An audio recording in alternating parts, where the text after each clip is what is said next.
I am sure sports. You know me there, I'm coach to coach representing. I mean, I say this is Righteous representing for Omar. You don't know, come get the sports over here from near and far. Boy. Me say I am sure sports, one thing me sure about. When me say sure, that me not doubt. Come get your sports, get it over here. Come subscribe, repost and share. I am sure sports, one thing me sure about. When me say sure, that me not doubt. Come get your sports, get it over here. Come subscribe, repost and share. If me not sure, that me not say it. Know who score, that me not say it. Never know no game play, that me not say it. If me never see no game, me no know who play. For your sports news, better come over here so. For your soccer news, then come over here so. If you don't love sports, still come over here so. For the day done, you are gonna love over here so.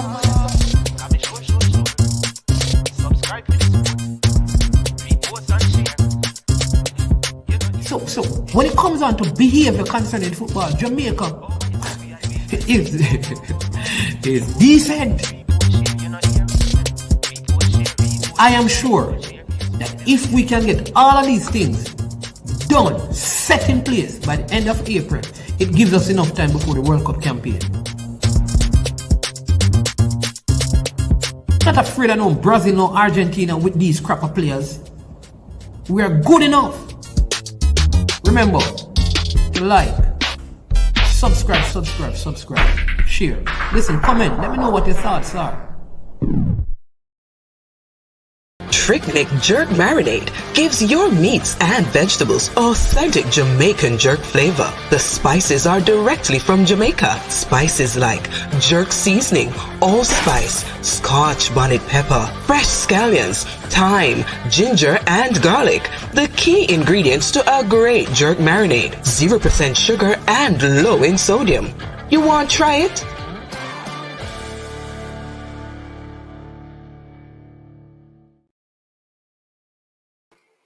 All right, good morning. Welcome to I Am Sure Sports. Welcome to Super Friday with Manningsman as we give you live coverage of the World Cup game between Portugal, and Ghana, and also South Korea. They will be taking on Portugal, and Uruguay will be playing Ghana. So that's Uruguay versus Ghana and Portugal versus South Korea. As things stand, all is needed is for Ghana to win and they are in. Ghana to draw and they are in. Portugal has already qualified for the round of 16. We will also have 2 late games that we will be talking to you about as well. We should have, as usual, our highly astute panel, eloquent, vast in terms of their footballing knowledge to share their expertise. If you would like to be a part of our panel as we get ready to enter the round of 16, please, you can send us a text at our number. It runs on the screen right there, and we would gladly welcome you to be a part of our show. All right, so you can do that. All right, also, if you'd like for your business to be advertised or promoted, we cover a whole lot of spaces and places. And guess what? It's low cost. We can run a banner for you, or we can do a promotion of your event. And I want to do that with one such thing today. It is something connected with the Rossies High School. So let us do that now, and we'll get back. This one dedicated to Yes, it's finally here. The Rossies Brosis Foundation presents the official groundbreaking of the Colin Miller Sports Complex on Friday, December the 16th, 2022. Let's come meet and greet the barbecue session at the auditorium. On Saturday, December the 17th, 2022, the official groundbreaking ceremony. And don't forget the doubleheader football match between the Colin Miller International versus Emerson DeHenry Rossies All-Stars. It's a family affair Food and refreshment on sale. To miss is to diss. Russie's Bro Sis to the world.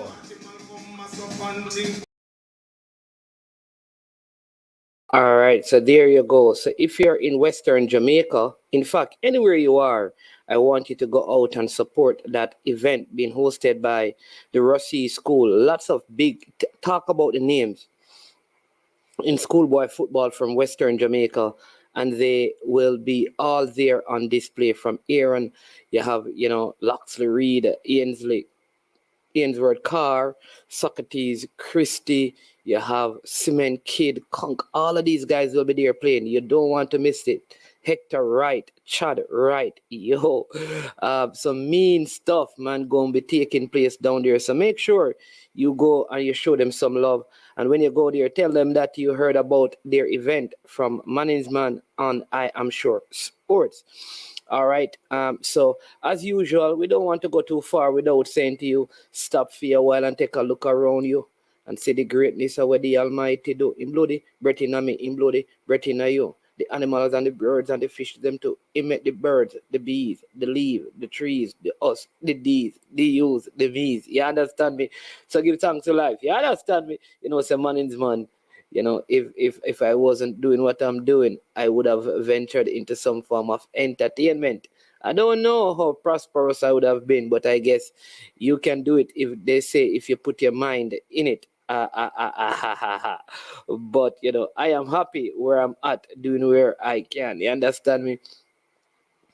Big up the president of the Private Security Association of Jamaica, the man with them called Teddy Lee. Yo. Big up Teddy Lee. Yeah. Big up Teddy Lee. Up. Yeah, so anthems are being played for that game over there, the Ghana game. Welcome to the chat, one and all. Again, I'm Manning's man.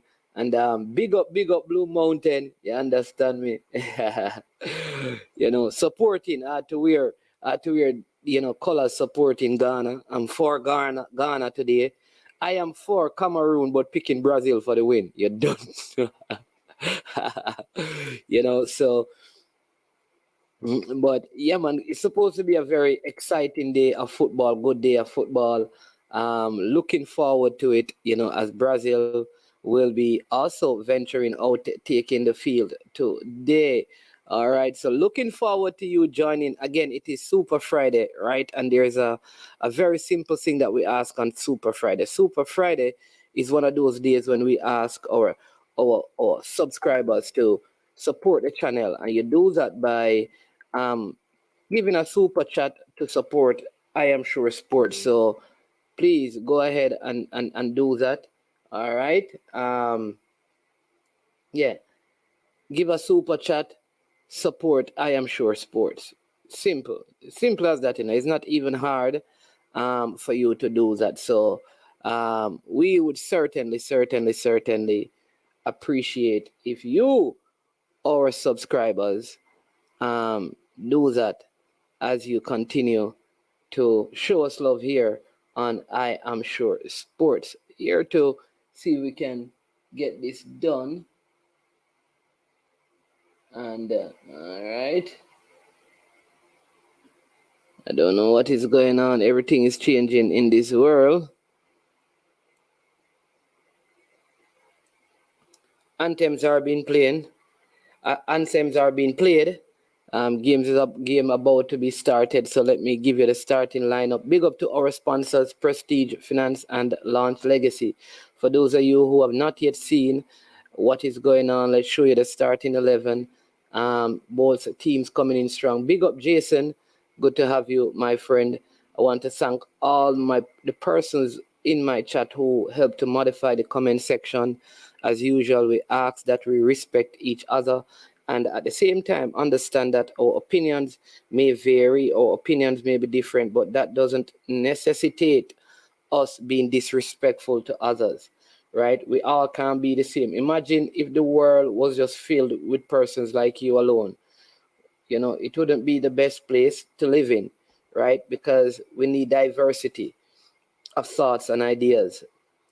And so we do that, and we appreciate the differences that we have, because it is the differences in us that makes the world a unique place that it is. All right. So again, remember to hit up the like button, subscribe if you have not yet subscribed.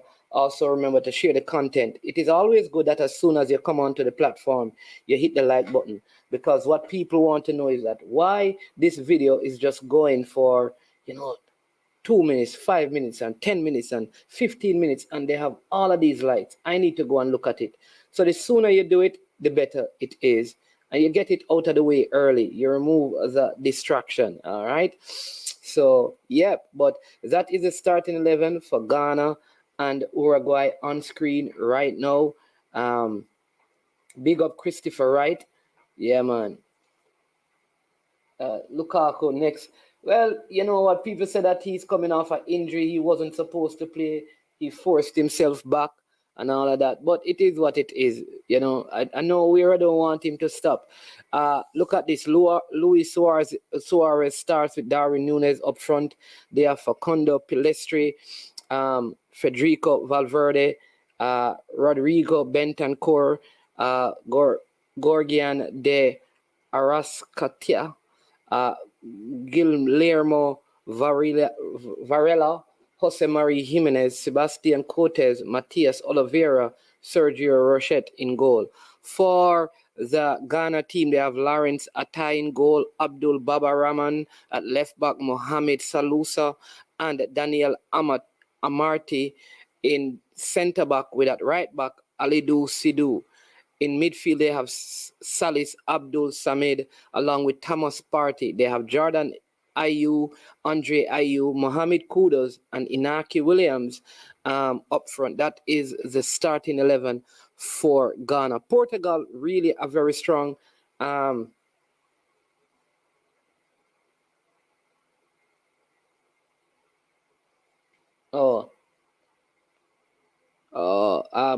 wanted to speak to you from the other day, but with all that you highlighted from a little yesterday, I'll just leave it at that.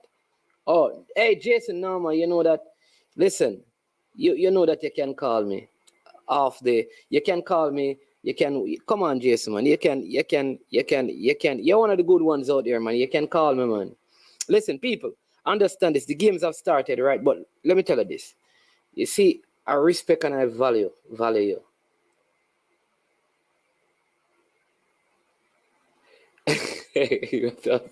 I respect and value my subscribers, and any sort of feedback that is for advancement and growth, correction, pointing in direction. Though I may be even older, it doesn't matter. I love to learn. I love to be constructive. So please, whenever that is, any little thing you can tell me to make things better, I'm open to that. We do that and we share respect. So Jason, you know that you can always touch base with me, man. You can touch base with me. All right. My mechanic is here, so give me 1 minute. Yeah, that's the 1 minute, and I'll be back with the commentary.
Yes.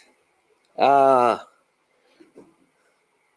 so it is 0-0 in both games. Listen, you have to give me a score prediction. I can't, what I can't take with the subscribers? They like to wait until they see how the game is going before they make certain predictions, right?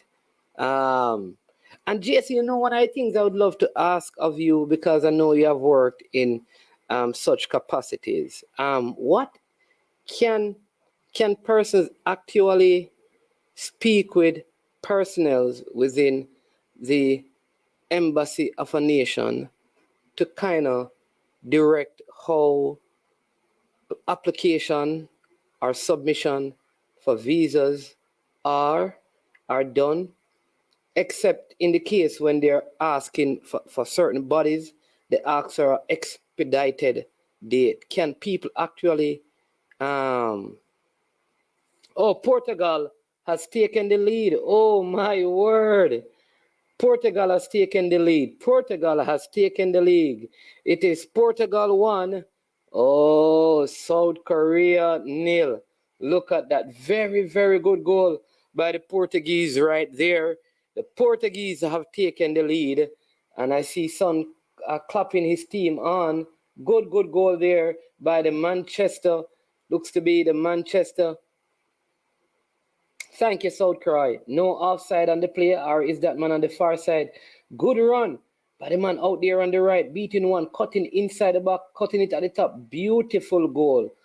Nice ball played over the top, out to this right-hand side. Man beating one right there. There you go. And then cutting it back beautifully. Oh, what a goal that was. That's a beauty. That is a beauty. That is a absolutely beautiful goal. Well played, well knocked away into the corner. Portugal on 9 points. They were already through, but they're cementing their place. Son is I don't know what he's going to do. He may need to remove that mask as we welcome Sir Speed to the show today on Super Friday. It's going to be a super day. Mr. Speed, welcome. Good morning. Morning, sir. Thank you for having me. As usual, man. Always our pleasure having you here on the place where sports is sure. Come on, you know that Portugal has taken the lead against South Korea. As that came on, you said that, yes. So I expected Portugal to do very. Once you see Ronaldo start, I mean, he loves to score goals.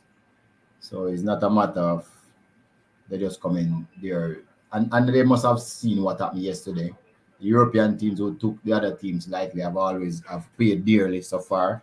So I don't think the Netherlands, Germany, even Spain was on the verge of going out yesterday, because if Costa Rica had won the game against Germany, they would have been out. So I don't think anybody coming to fool around now. Everybody coming to make sure that they go into the next round. Because if you're not there, you're not there. You have to get there first. Portugal, though, I think has gone through already, but they're still not taking any chances. Yeah. Ricardo Horta, the goal scorer there, assisted by Matheus Nunes. I see Dimo here saying that Portugal playing to also avoid Brazil. Which is true. So that makes sense. That makes sense. I would want to avoid Brazil too. Yeah, G Star is here. G Star is a basketball guru. He talks a lot of NFL as well. G Star, bless up yourself. He says it's a 3-1 victory for Portugal. Any score prediction, Mr. Speed? Are you back to predicting? I believe Portugal. I'm not going to say 2-1 because I don't think South Korea have anything to lose, so they're gonna fight. I mean, yeah. Okay. And they are one of the fittest team in the world. They have run the second most distance, I think. Who has run the most? Japan? I think it's Japan. Yeah. But the other game is really the game that I would say matters. Uruguay versus Ghana. Luis Suarez said that he has nothing to apologize for, which I agree with him. He said if he had hurt the man, he would have apologized, but he didn't hurt him. He handled the ball. They got the penalty. They should be blaming the man who missed the penalty because he did what he had to do for his team. he's not sorry that he did it, and if given the opportunity, he said he would do it again. What say you?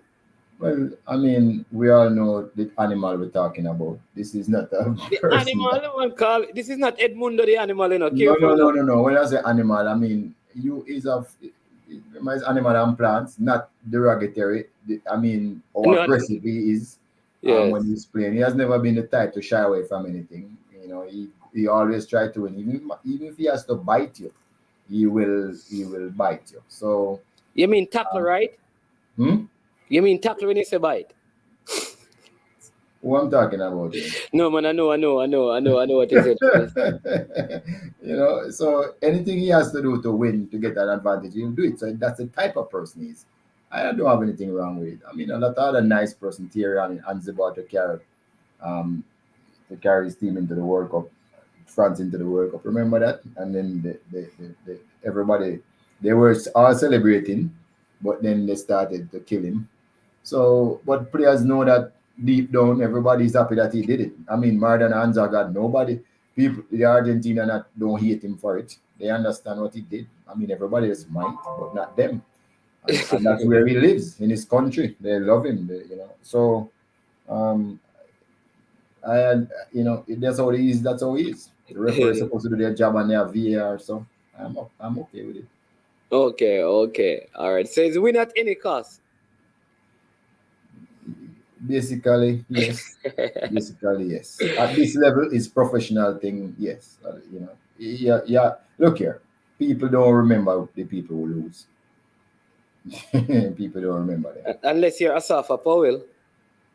No, but he was a world record holder, so he still, Yeah. has his place in history.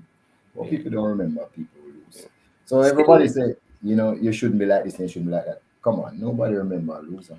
and I think if you put in the same position, a lot of people do the same thing. You can imagine in the World Cup final, and a team is going to score on you. 2 minutes to go, and you can stop that ball with your hand. A lot of people going to stop it, man. In Yeah. the moment, a lot of us would probably have made the same decision. Right. And if you didn't stop it, you would be questioning yourself, how could I have helped my country? If people give them life for the country. I remember in this World Cup, there was the captain for Germany. Can't remember what his name was now, but I still remember. Yeah. Balak. For Germany to go through to the final, he had to take a yellow card. Remember that incident? And he had to miss the final, and he did it. I mean, it's a little bit, it didn't help him because, they lost the finals to Brazil. But a lot of people make sacrifices all the time. The one that I don't agree with is the biting. That one I don't agree with. South Korea, I agree with it. He says, I agree with Suarez. Bite back at them, yes. And then he says, pun intended. But there has been some far-reaching implication. It is Portugal 1, Horta with that goal for Portugal, South Korea 0. Suarez led Uruguay 0-0 against Ghana, led by Andre Ayew. Ghana in second place right now, meaning they would play Brazil, because Brazil are going to top that group. We're not sure yet who Portugal would play coming out of the Brazil group. It may be Switzerland, depending on how the game goes. But here is, and I think somebody's going to be carded in this game. Suarez is going to get some card, or somebody's going to be carded. The intensity of that game as it goes later, Ghana really slowing down the game a whole lot. But there has some far-reaching implication on teams teams that have been eliminated. Mexico's football, they say, is in turmoil. The coach has already gone. So that is all. And they are through, Uruguay through, but good recovery by the Ghanaian defense right there. Yeah, and I was hoping that Mexico would stay in so they wouldn't be changing the coach and the players, because we would have done some work on them already, because we played them in March, and now we have to be looking as to who they'll probably get to coach the team and who they would have to get to play if they're going to change the guard, that sort of thing. If they're going to rebuild right away, or they're going to wait until after the Nation League. So they have some questions to answer. Yeah. Over in Iran, there's a lot of problems. Their whole elimination has led to turmoil across the nation. So you have that. So lots of changing. I hear that there's some problems in German football as well. And Holland, was it Holland? Holland has an issue. Somewhere there's another country, European country that there's. Well, I know in Italy the entire board of Juve has resigned. No, not Italy. In one of the teams that was in the World Cup, they have issues in their country. Yeah. I was reading it this morning.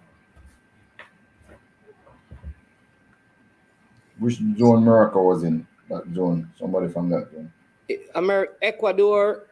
No, Wales, England. Only Wales because England are through. Big up Brian Myton. Oh, Belgium had riots. Yeah, Belgium. Yeah, true. Yes. Thanks, Everton, Belgium. Big up Fresh God. Welcome to the chat, one and all. It was Belgium, Mr. Speed. They had riots in Belgium. But what that whole Belgium situation teaches is that no matter how talented you are, if there's discord at the World Cup, it's going to be hard to get past that. I'm telling you. Well, that was the golden generation too. I mean, who they upset about? They haven't achieved anything. That was the golden generation. That's not no golden generation. That is the old generation. They have never won anything to be called golden. No, but the talent that they have there. Oh, penalty. Oh, offside. Referee says that was an offside. I think if it wasn't, it would have been a penalty for Ghana. Shot taken, ricocheted off the goalkeeper. Let's see if this was offside. Oh, just offside there. And yes, are you just offside? Don't know if you've seen that, but oh my word. We have the great Huntley Swaby joining us. Welcome, Coach Swaby. He has games, so you probably will be seeing him for only one game. And Mr. Speed has payroll today, so you will only be seeing him for one game. Good morning, gents. Good morning. Oh, and South Korea scored back, but it has been ruled offside. Is it offside though? Well, let us look at it. Because the player who passed back the ball was ahead of the other one. Well, it looked like it has been called back. Chalked off for offside. Possible penalty check. Possible penalty check right now. For Ghana. It's a penalty. It's a penalty for Ghana. I'm telling you. Penalty for Ghana. Keeper didn't touch the ball. Great skill by the attacker. Chipped the ball over him. I think the first one would have been a penalty as well. And I think the referee is going over to VAR. See? Definitely South Korea goal was offside. That was clear. Big up BB Cross. Class in session. Yeah, He's going to look at it. Normally when this happens, they give the penalty. Yeah, they not to burst the bubble, but they just awarded it. Burst my bubble? Yes. I'm excited.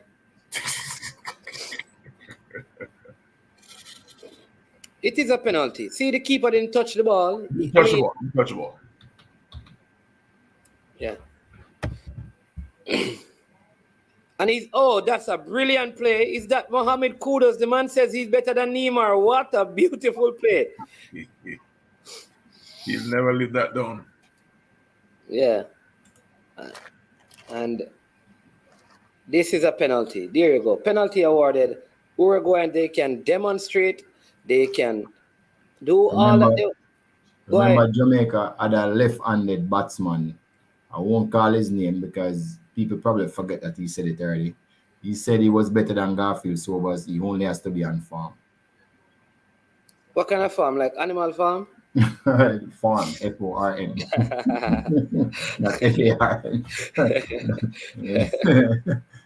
I mean, I don't think he even played 30 test match. I can't remember. Did he ever hit farm? Yeah, he did a couple of times. Yeah.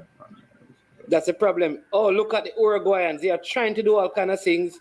I'm telling you, Uruguay, there you go. Yellow card for him. They are trying to do all kind of things, and they are not going to stop.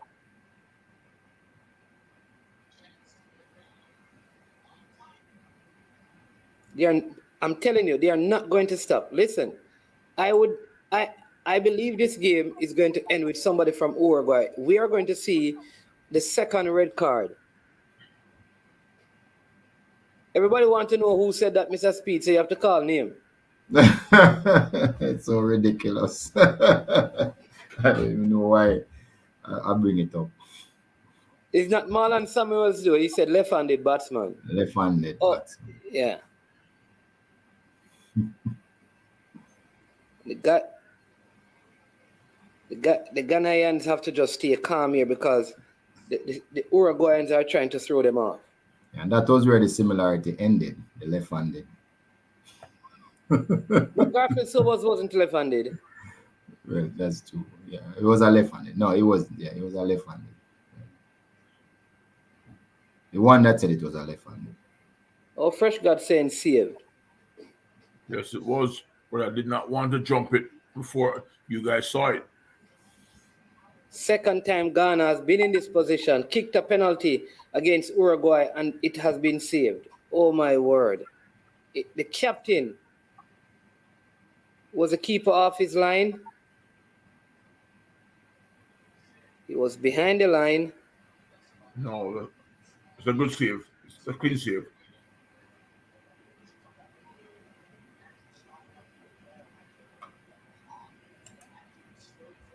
So you are watching both the games? Yes. It's 0-0 South Korea.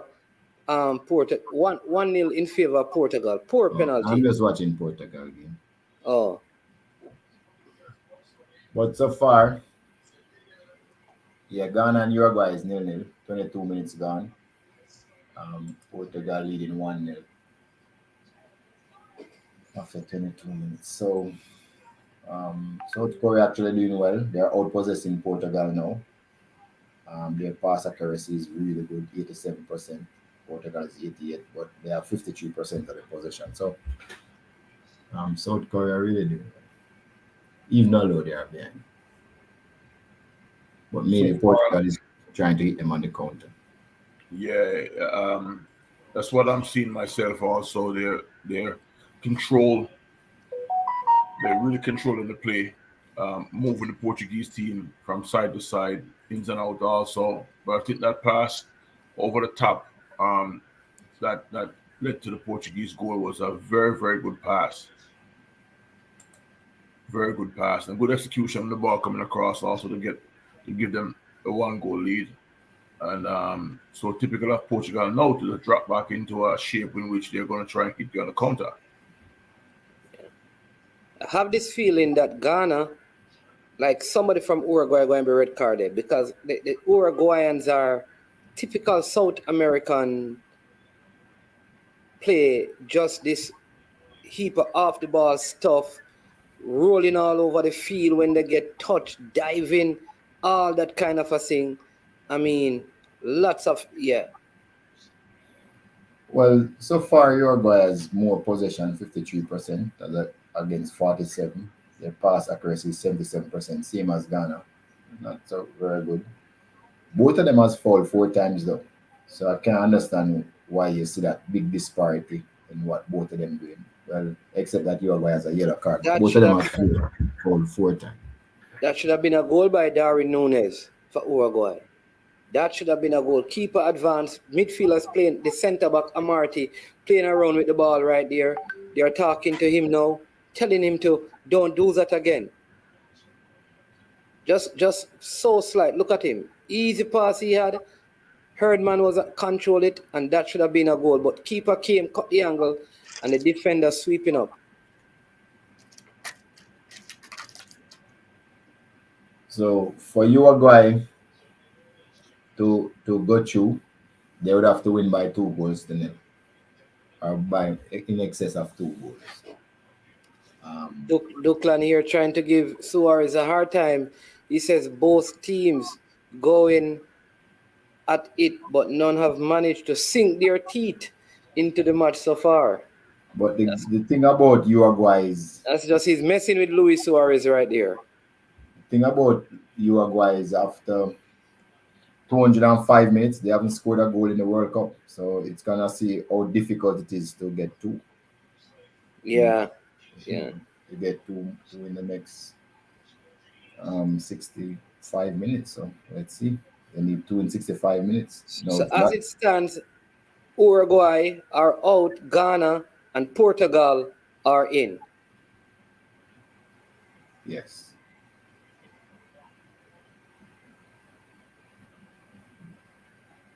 I believe that this Korean team has much to offer in the next 65 minutes. I think they'll find a way to get at least the equalizer and then throw everything at the Portuguese team to get the winner. Yeah. And Portugal then Ghana had their chance just now to cement their spot in with a penalty. Good save by the goalkeeper. But at this see, they stage, are showing that IU chance that Ghana got, it should have been a goal. yeah, It should have been a penalty. They just showed that he was onside. And the referee called it offside. It should have been given. The first one, though they got, that should have been the first penalty, but it wasn't given. There you go. They're showing it. Oh, yeah, this is a penalty that they got. Okay, they did give it. Yeah, that's a penalty. Yeah. free kick for the Korean team. Oh, goal, Uruguay. Uruguay has taken the lead. Are you just losing the ball here? Look at this. Ball played into the box. First goal of the World Cup for Uruguay. Luis Suarez to firing that one. Deflected number 10 there for Uruguay. Scoring, giving Uruguay the lead. Oh my word.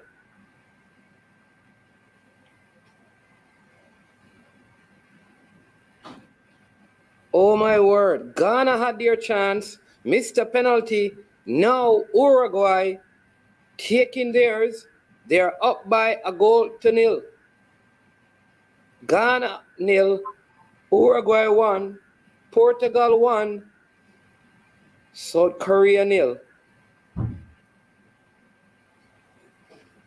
Luis Suarez firing off the right. Ball saved, but right back to the number 10 for Uruguay right there. The man, Coach Sabi, there's an echo because you come back and I don't know what just happened. So let me have to mute you. So goal. And look at this gun. South Korea has equalized. What is going on? Here you go. South Korea has equalized. It is South Korea 1. Oh my word. Portugal 1. What do we have here?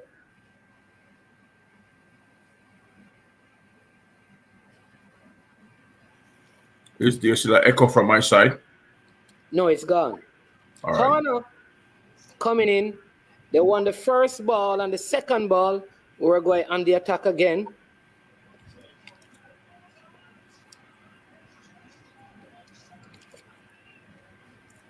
Well, just on the strength of the game so far, I did see South Korea getting a goal, and now game's on. Game's on because I think this Portuguese team is beatable.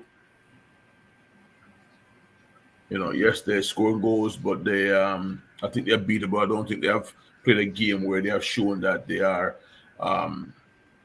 overly balanced team, right? Also, didn't the Ghanaian turnover a midfield turnover again? Right, guys? The turnover that led to the goal. Yeah. Andre So Ayew lost the ball. So in 3 games in the World Cup, they have caused themselves or shot themselves in the foot by turning the ball over in midfield. Yeah. That's not the first goal. That's multiple goals they have given up now, playing to the same characteristics, and obviously whatever happened. So here you go, ball thrown into the box. Sorry, coach. And here's Ghana trying to get back into this game. Ball played out to the right here. Ball played over and easily handled in goal by the goalkeeper for Uruguay there. Sorry, Coach Swaby. Remember, people, it is Super Friday, right? On Super Friday, we ask our subscribers to support the channel by giving super stickers and super chat. So go ahead and do that right now. Hit up us. Let's see if we can get 10 for the day. Haven't had one yet. Early time, though, it is double coverage right now. Good analysis right now.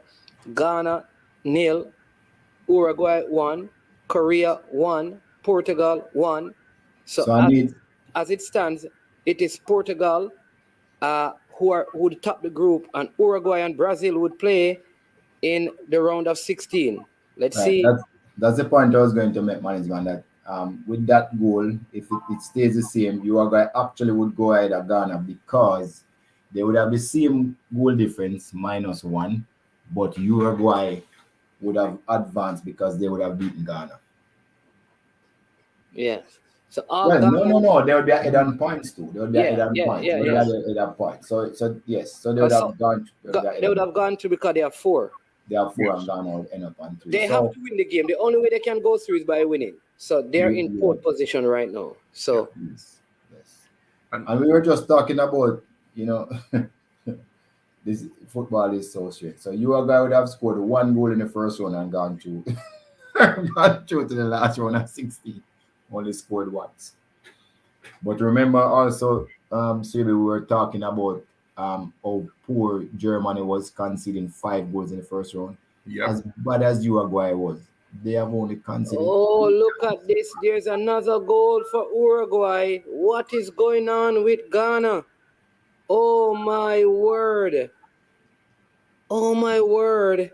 What is going on? But remember also early in the commentary, we were talking about the African teams, and I had made the point that it took a brave man to bet on the Africans. They know how to self-destruct. So I don't understand. And the same man again with the goal. Oh, my word.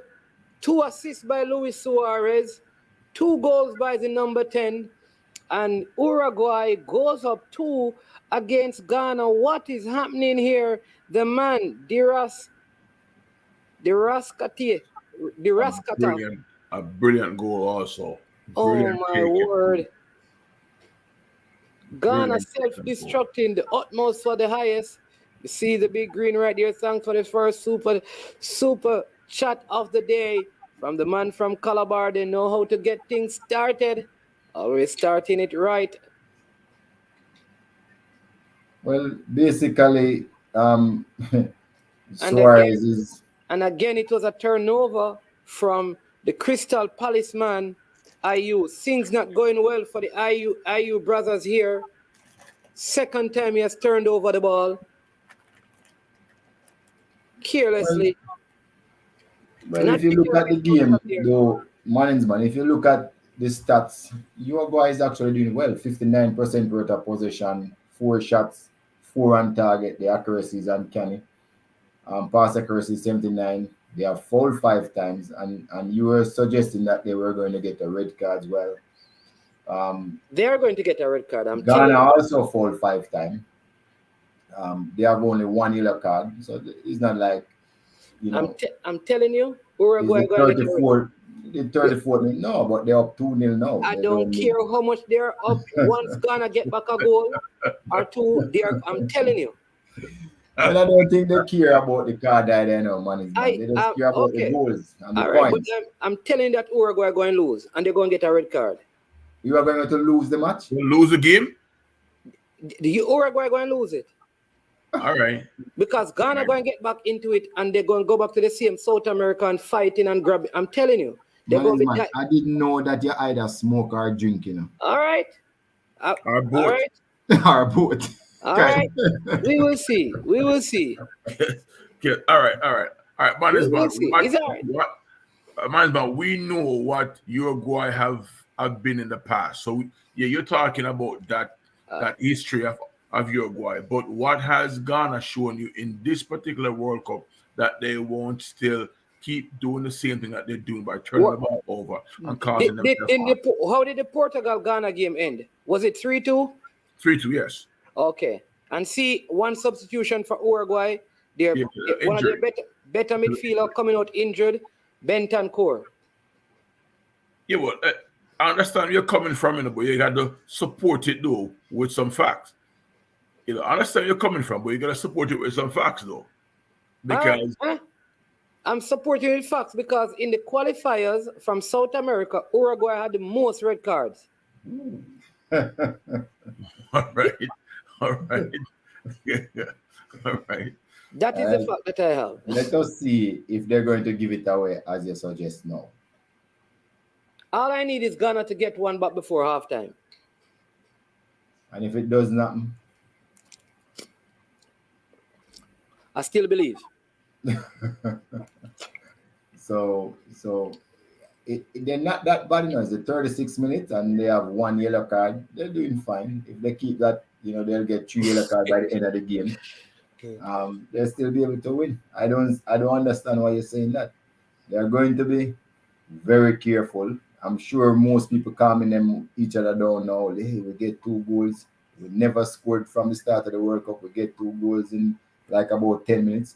Calm down, everybody. We have it. They are dominating possession, 59%. Your pass accuracy is 78%. They are doing well. I saw a team won a game yesterday with what? 17%. There you go. Yeah, but it's not the same. Ghana, the booking now of Ghana, only 2% chance of winning this game. Some Uruguayan bookies, that man.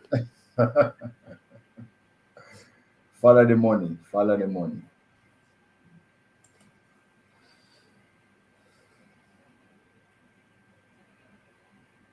So Portugal. I think Man's man might have some money on Uruguay.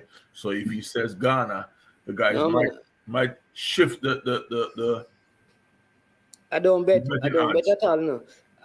I only bet on what I can control. All right. But if Ghana is the one that is mistake prone, maybe they are the one gonna make the mistake and get the cards.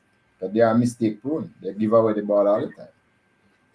Okay, so here we go. So Ghana in possession in their own half as Lee picks up a yellow card for South Korea. 1-1 in their game. Here's Ghana on the attack. Still Ghana.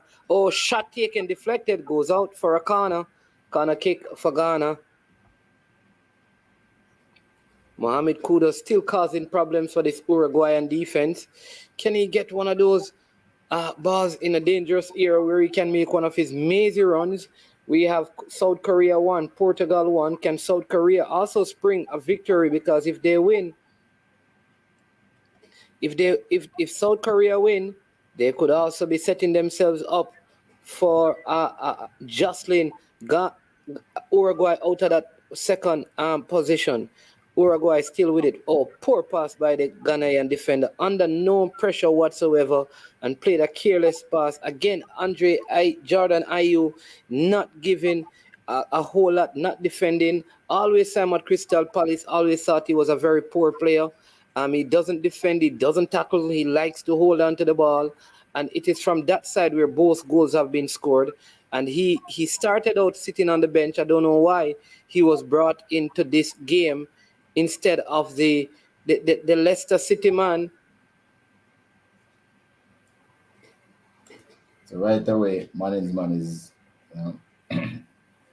making a lot of excuses here as to the reason. Could it be the reason is that Uruguay is probably a better team?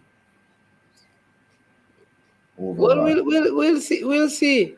The stats is saying so. 4 shots on target, possession 56%.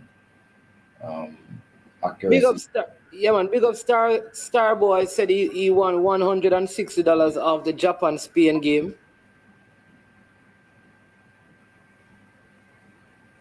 Well, I had predicted, that I thought this match would end with goals, Ghana, Uruguay, because Uruguay have nothing to lose, basically. So they would have been more enterprising.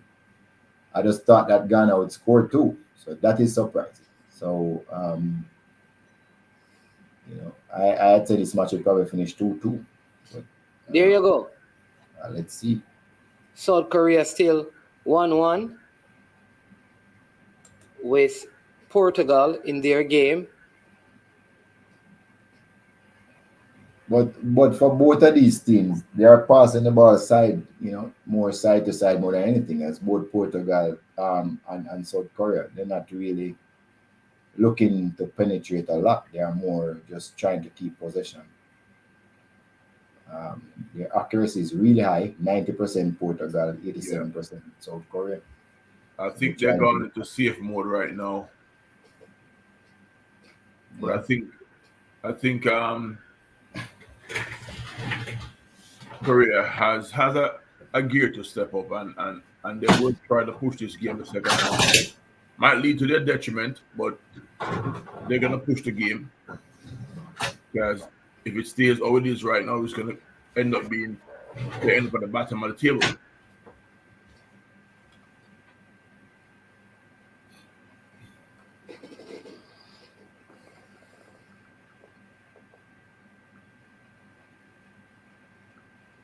Oh, shot by. Oh, good shot.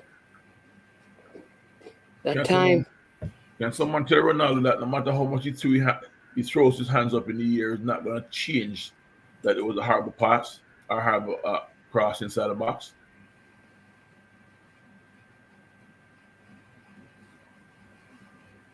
Oh, you're talking the number 26.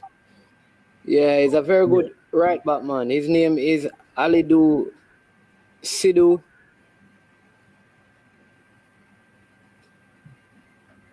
Alidu Sidhu. Yeah.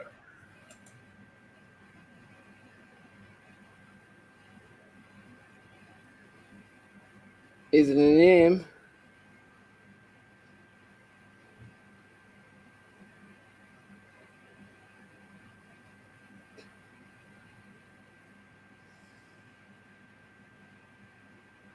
Did you see that in the Korean backline? There's Kim, and Kwan. Kim, and Kwan, and the goalkeeper is Kim also. Yeah, the thing I don't like about South Korea and those teams, sometimes they don't know which one is the first name or which one is the last name. Yeah. The goalkeeper is Kim, the left fullback is Kim, the left center back is Kim, and the right fullback is Kim. Then in midfield you have Lee and Lee. Why some teams carry 23 and some teams carry 26? They just choose. Some teams just choose to do that. You had the option of carrying 26, but some just chose to carry 23. Maybe because of money, I don't know. Or maybe the coach smart, because 26 people is a lot of people to deal with. To manage. Yeah. Because when you have 23, everybody get to train. When you have 26. Oh, that should be a red card for the number 10 for Uruguay. VAR should give him a red card for that. Look what he did. Red card. I'm telling you, that should have been the first red. And I understand why you're saying that. No, but he left the ball. He stepped in the man side. VAR should be looking at that. So he's gonna get a yellow card? I don't know. I know you're trying to speak it into being. Alidu Sidhu is a 22-year-old who plays for Clermont.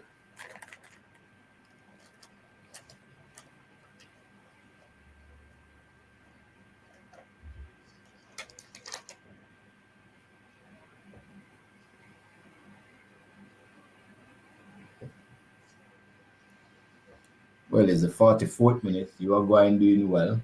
Only one yellow card so far. They have fouled 6 times, just the same amount of time as Ghana. There is no difference there. Their pass accuracy is the same. So it's 2 teams that have evened out itself. The difference here, if I want to say, would have been Suarez, 2 decisive pass.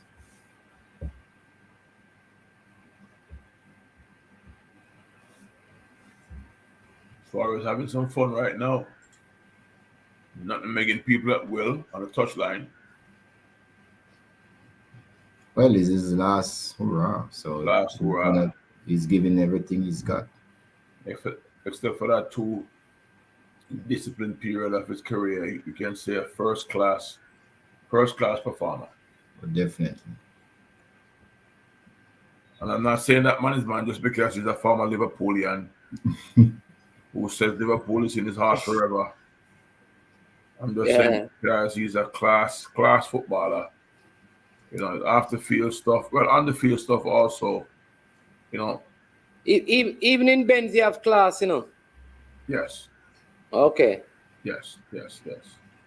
But I think he was robbed that year when he was supposed to be the English footballer of the year, and they gave it to Gareth Bale. Nothing is wrong when a robber gets robbed, man. Well, that's true. It's fear, right? No, 2 wrongs don't make a right.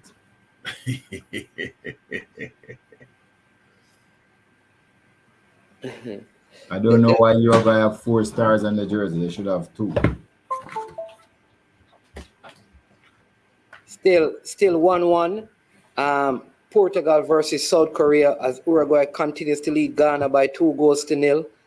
Ghana, they're in possession here with Jordan Ayew. Again, he's holding up the ball. He wins a free kick for his team.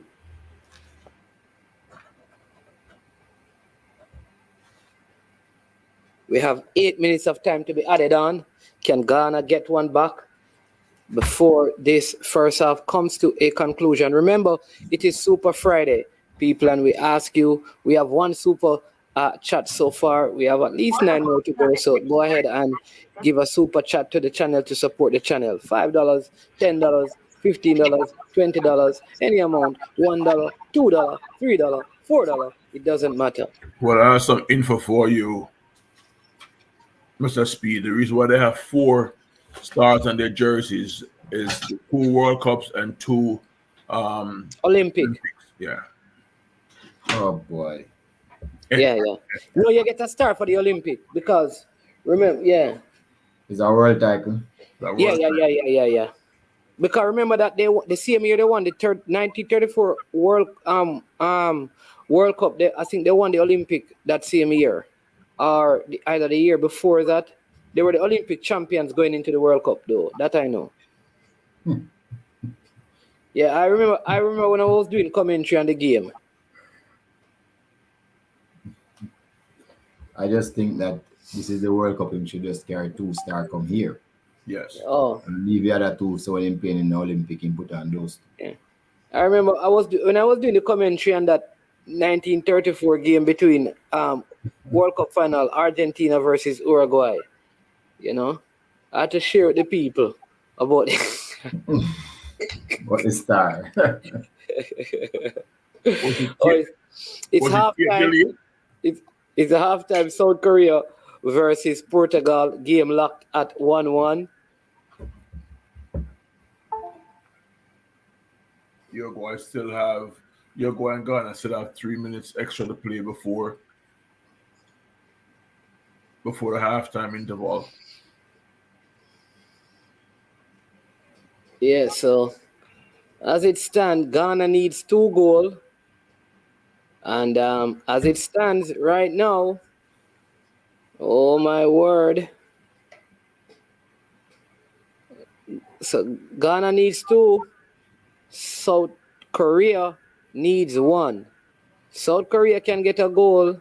They're back in business. If South Korea can get a goal and win this, they will be back in business. And they would qualify over Uruguay.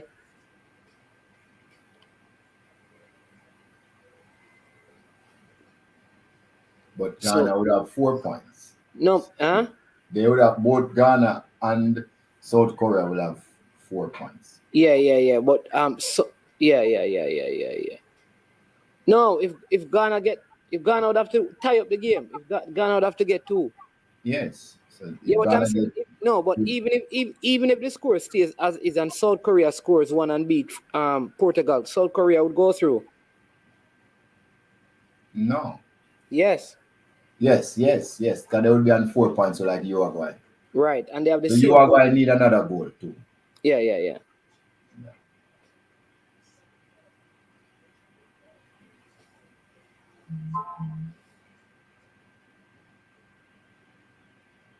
You see why the star on the shirt is misleading.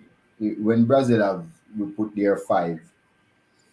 All right, Chris is making the point. Let me just explain it. Right, Chris. Thank you for educating those who didn't know. So Uruguay won the Olympics before the World Cup was actually played for the first time. That was what was the pinnacle of world football. So they had those two going into the 1934 World Cup. And they won 2 World Cups. So that is how they have the 4 stars. Some person are saying, what about Brazil? Brazil didn't win the Olympics until after the 1934 World Cup. Hey, that's an opportunity. I am sure sports, man. One of them players and a big up wicked man, Chris. One of them players and what to El Grande Hero. The knowledge keep flowing. Yeah, man.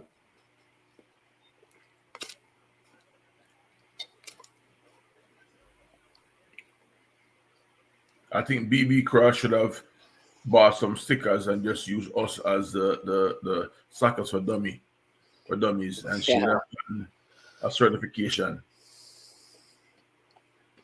Yeah.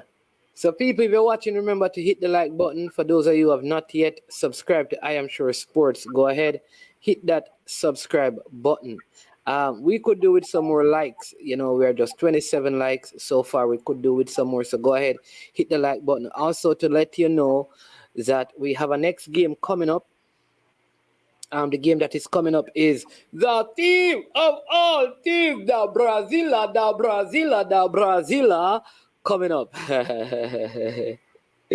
Yes, so please. Also, you can support I Am Sure Sports on Super Friday by giving a super sticker or a super chat, right? Right beside the comment section, at the end of it, you see a $sign. All you have to do is just, when you see that $sign, you just press that $sign and then you'll follow the instructions. That is how you do a super chat, right? And you determine the amount that you give, and it goes straight to I Am Sure Sports to support the channel work. We do it on Fridays, right? So show us some love. As Ghana tried to come forward here, but slowed down by the Uruguayan defense. They have already made a change with the Tottenham man Bentancur coming out. He is injured. Ghana missed a penalty. Their captain, Andre Ayew, going low to the left of the goalkeeper, too close to the keeper who made a save. And after subsequent to that, the number 10 man for Uruguay, Arescata, scoring 2 times for them to give them a 2-goal lead in a game they need to win to have any chance of qualifying for the round of 16, where Brazil awaits them.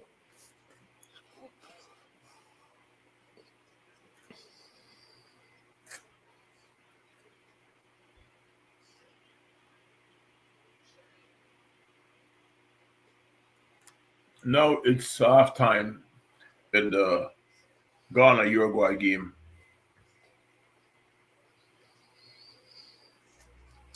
So there you go. Halftime, Ghana, Uruguay, 2-0. Remember, we are going to open the phone lines. If you desire to call in and share your thoughts, you can go ahead and do so.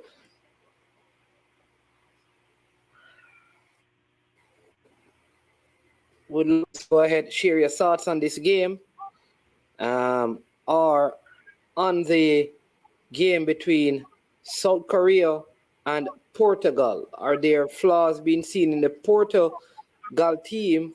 Are they being exposed by Ghana? Coach Swebi, go ahead, give us some stats, give us your thoughts.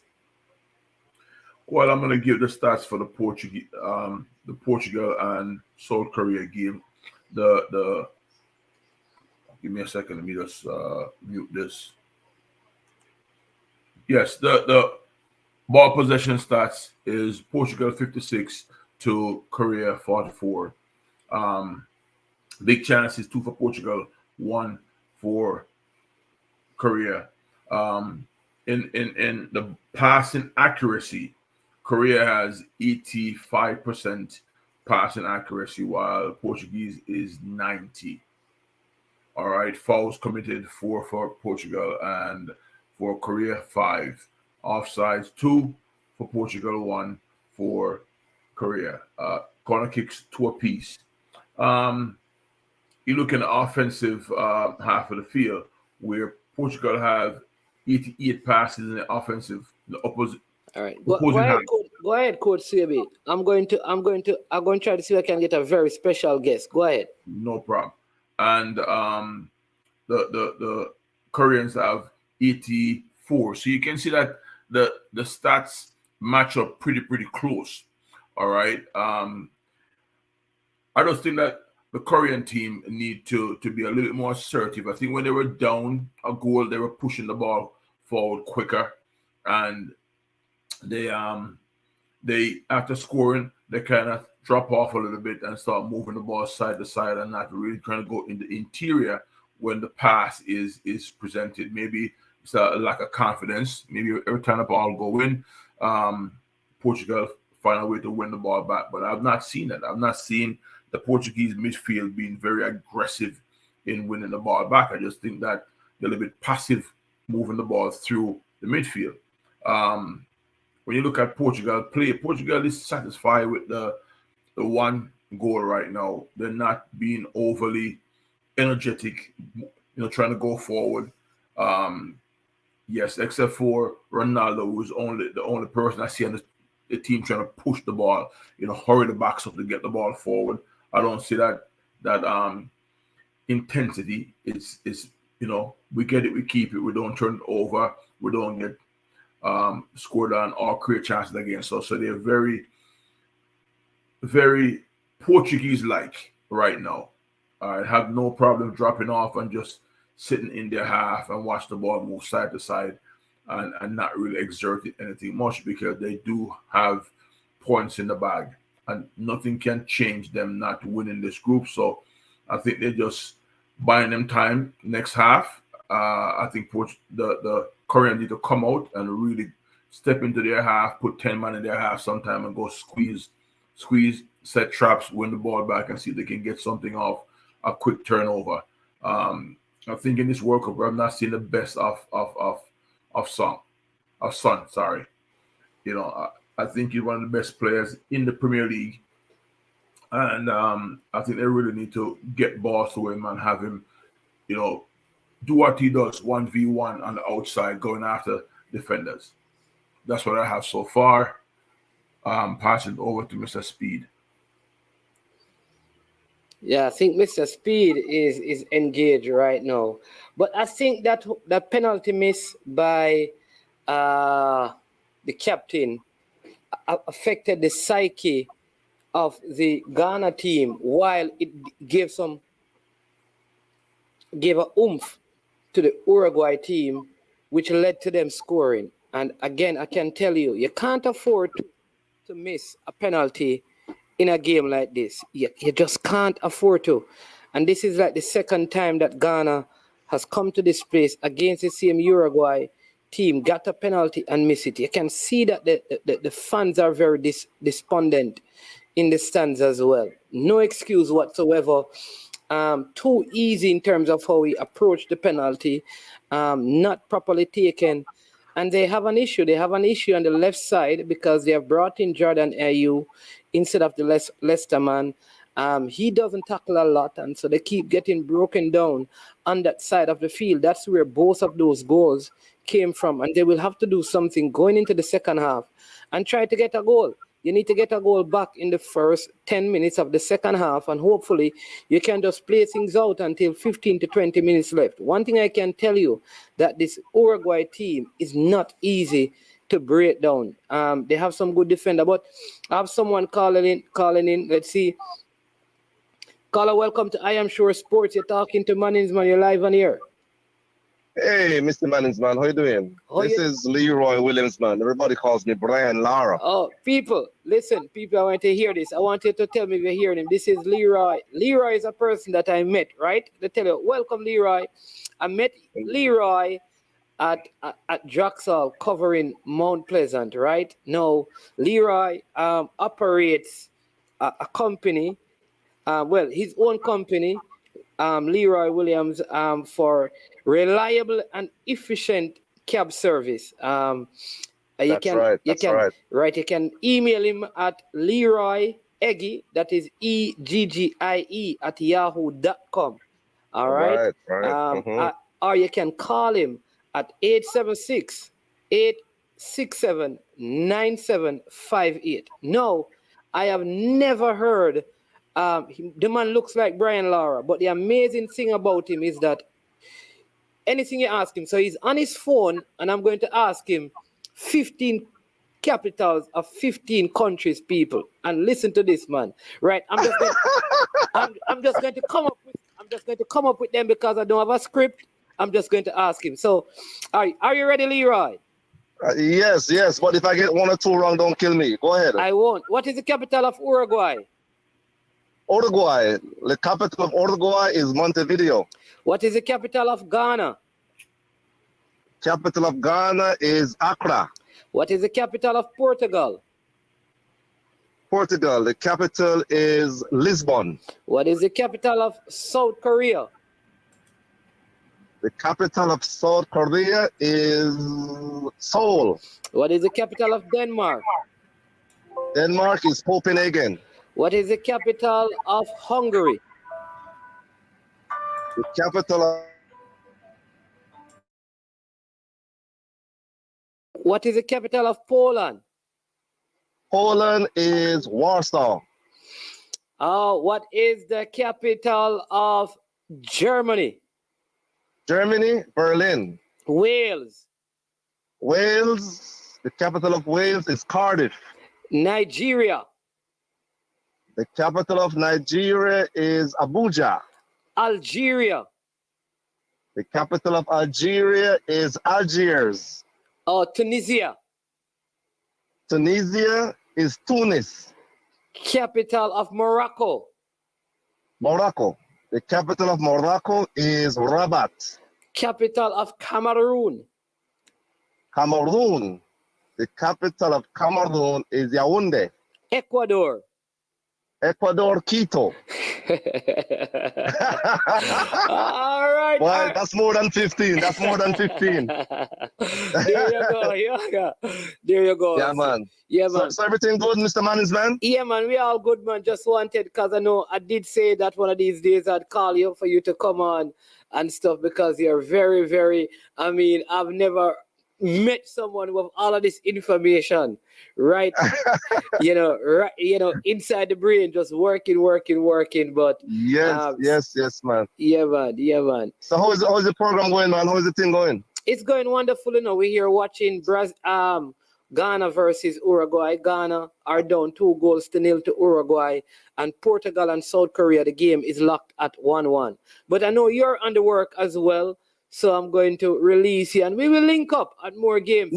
Yeah, man. Not a problem, man. And with Leroy, man, anywhere the visitors coming to Jamaica that want to go, I give them the best tours. It's like see the real Jamaica, So if you have friends coming to Jamaica, you can tell them about me, no problem. There you go, Leroy. Listen, Everton, I hear Everton saying that, man, come on. Didn't you used to know general knowledge in primary school? We used to all know that stuff for fun. All right, really, Leroy, Everton, I'd love for you to come on, because there's not a nation listen, I can go from some of the strangest places in the world, and he will tell the capital Everton.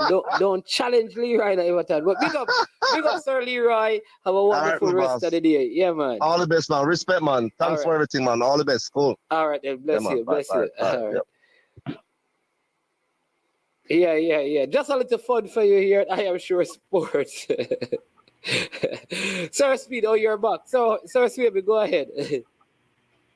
No, I was I don't know if Sir Speed is he's on the phone. So I was watching the Ghana versus Uruguay game, and my issue is that there's no energy by the Ghanaian team. I think missing that penalty or having the penalty sealed, not missing, and conceding 2 goals, I think it has sapped the energy a little bit. The coaching staff have to do some really good work now at halftime to get these guys back up to come out and don't allow this opportunity, because although it's 2 goal, we also 2-goal lead is the most dangerous lead, because if you concede 1, it could change drastically. They need to exert more pressure on the older or aging backline of Uruguay. I think that the Uruguayan backline is living a sweet life right now. All right. Yeah. And the second half has started, and in the second half we have Portugal in possession now, South Korea. So the second half has started, people, as Coach Speed also joins us. But Coach Speed, anything you want to say as we about to get into both halves of this game? Oh, he's gone again.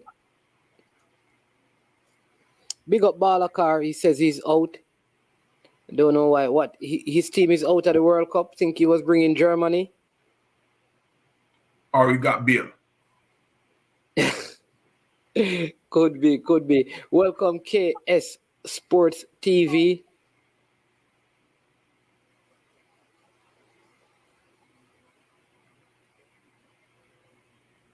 Yeah.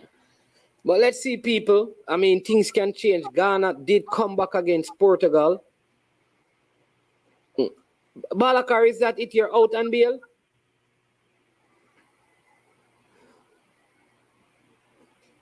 South Korea is making a good point. This game could have been a different game. Yeah. If opportunities were taken, right? Even if it was 1-1. There you go. But South Korea looks like they want to get back in this game, and I think Pepe and his age could be a factor. Can you imagine that were to happen? But whatever happens, Portugal will top this group.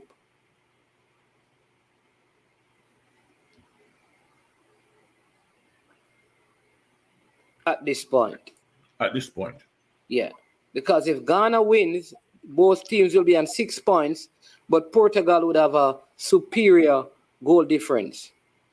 Plus, they are beating Ghana also. So there you go. Everything is in the Portuguese favor right now to relax and play the game out. The pressure is on Korea to step out and try to, exert themselves a little bit and get a goal. Get a goal sets it up for them to finish in the second spot. So I think they come out playing somewhat similar to the first half. Ghana also preparing a couple of substitutions. There you go. Christopher Carroll, bless up, man. Man of God, bless up. Yeah, man, always appreciate the words of encouragement.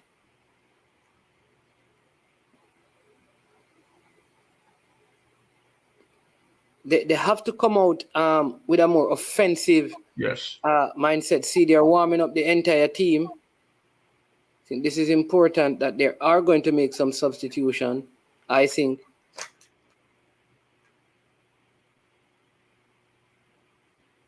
Yeah, it's just like when you listen to BBC, they're always talking about England.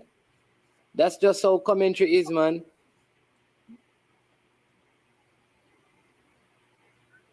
Bukhari coming on. I think they need to take out Jordan Ayew. I think so too. Chris Simmons. I think so too. Yeah, take out Jordan Ayew.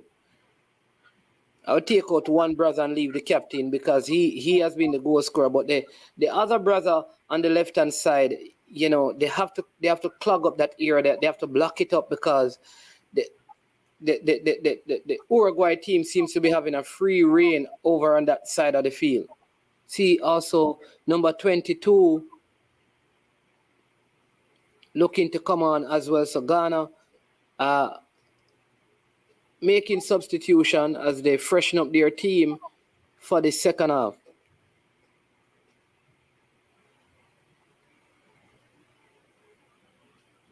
So they have taken out both IU brothers. There you go. I think both brothers have done the country proud. Long, distinguished career with the country. I think it's just time now that they move on. Yeah. You know, there must be young strikers coming along where, you know, and listen, one way or the other. I've never rated the. Oh, keep going. I'm listening. I've never rated the one who is at Crystal Palace. Ronaldo offside again. Had an opportunity there, but would have been ruled offside. Yeah, looked like his shoulder leaning into an offside position. He's offside. Look at the graphics. He's offside. Again, welcome again to I Am Sure Sports and all the persons in the comment section. Always appreciate your company. Even those who you may not comment, but you watch the stream, we also appreciate that. Thank you so much. All we ask is that you hit the like button. For those of you who have not yet subscribed to the platform, do so now. Remember, by this weekend, Coach Swaby is going to significantly boost our subscription. So you want. Oh, here's a chance of Ghana! Oh my word! How? Look at the goalkeeper going down, diving, rolling all over, holding on. This is what, and nobody touched him. The Ghanaian goalkeeper. Let me switch over right away. Uruguayan goalkeeper. Oh, I mean, a ball came across, the ball passed. If you look at it, nothing, like nobody who touched him. A shot was taken. You'd have been offside though. Oh yeah, there's a collision there.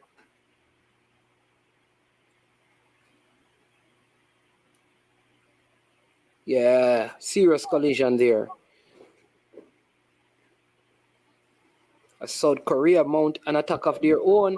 Could this be a goal? Oh, they score, but it is offside.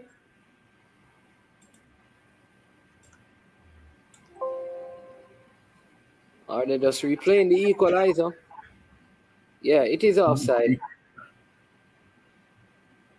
Boy, things happening on both sides of the game.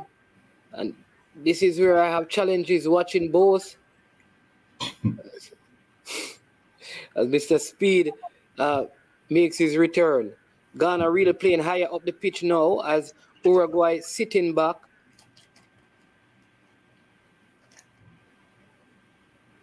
Haven't heard from the great Demo Jury all day. You think probably took Demo phone away. The boss is at work. You think Portugal should start make some changes now? Yeah, I think so, because they're basically through. So I don't know why they don't want to keep everybody. I mean, like this is what I don't like with Ronaldo. Ronaldo should not have even played in this game because they're already through. But because this is about padding up the stats, he's going to play to try and score as much goal as possible. That's one thing I don't like. Yeah, that's what I'm saying, that Chris, they need to bring on Lamptey. But the right back that they have is very good. And that is the problem, you know. That right back, the number 26, is better defensively than Lamptey. Good right back. That is the problem Lamptey have in this team. It's very difficult to paint the big picture when you have a small canvas, you know.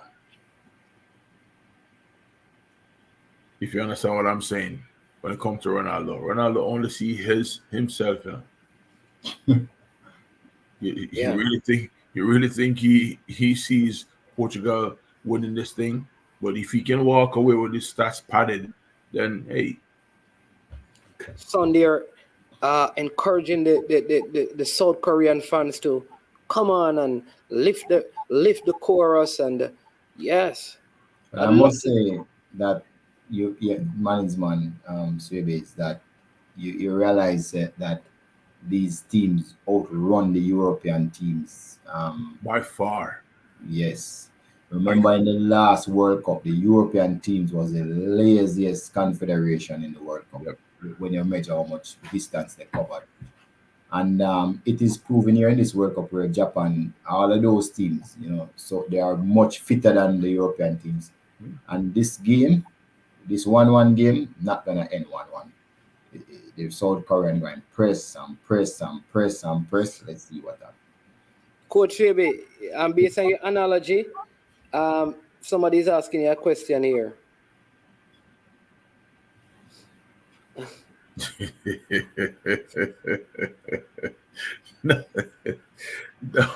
No.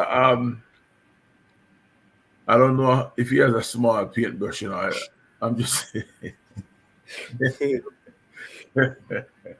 that's for all the models to talk about at a later date. All I'm saying is, he knows the truth about his team. He knows the truth about his team, and he knows the reality. If he gets to the semifinal, it's a big deal for him. He knows they might not even get past the next round, but if he leaves, people can keep calling his name throughout the tournament that, hey, he had 3 goals or 4 goals or 5 goals, then his name rings on for another 100 years. Yeah, the number 26 plays in France. Sorry, Coach Fabi, he plays in France for Clermont. But go ahead, Coach Fabi, finish up. No. But I mean, I was reading something the other day, and they said like maybe the world will always remember about 250,000 persons all the time. Yeah. So clearly, Ronaldo want to be one of those 250,000 persons because Eusebio, since when Eusebio did that 9-goal blitz in one World Cup, he has been remembered. His name is there. He's his all-time leading goal scorer for Portugal. So Ronaldo, quite right. But whether Ronaldo plays in this game or not, he will be remembered. I think so. But he's making sure he want to get to that 9. Well, if at this age him still have to make sure maybe he should not be remembered. And then somebody here said that he has an ego. Nothing is wrong with that ego. I'm sure most people would swap Ronaldo achievements and keep the ego. So one thing I said, go ahead. And that is really one of the reasons why some of these players would excel. They have the ego and they have to live up to it. So they do the hard work, and that is one of the reasons why they excel. Most people that excel has an ego anyway. Yeah. We make it 59th minute of the game. Portugal 1, South Korea 1. Ghana continues to trail Uruguay by 2-0, and they're on the attack, trying to get back into this game. Already made 2 substitutions, taking off the IU brothers, trying to find a way to breach this sturdy Uruguayan defense. I mean, they need to get back into it, I believe, by the 60th minute, at least get 1 back, so that they can probably make a run for it in the last 20 or 15 minutes of the game, bringing on some of their speedsters to challenge these Uruguayans. But one of the things I'd love to see is that if and when Jamaica qualifies, or when and if Jamaica qualifies for 2026, that seeing that it's going to be in in North America, the World Cup, that we you see how you have, like, when KC playing, you have those drummers, and when JC playing and Calabar, you have those drummers and stuff. I'd love for those things to, wherever we're going to play, preferably in the United States, where we can bring out a lot of Jamaican support and have our marching band and all of those things, and big sound system for our games. I think we need to do that and create such an environment, and and support around it. Man, in this day and age, you're not going to allow you to carry them stick they're going at the place, or weapons those. No, what you're talking about? No, you're allowed to carry drums. Don't tell me that. You are? Of course, you can carry those things. You see, even at the World Cup, all of these World Cup places, they have every team have their drums in there. When you say a drum, show me, because I don't. No, look at this game. Even this game, I saw the South Koreans with their drums. The Brazilians have their drums. Yeah, man. Every team have their drums in the stadium. Yeah, I've seen Africans with their drums also. All the Africans are bringing their drums with sticks and all of that. Okay. Yeah, man. this is a World Cup, you know. You really find like conflicts between two set of supporters, you know. Really? Yeah, that's probably true. They're better behave than the club Which football.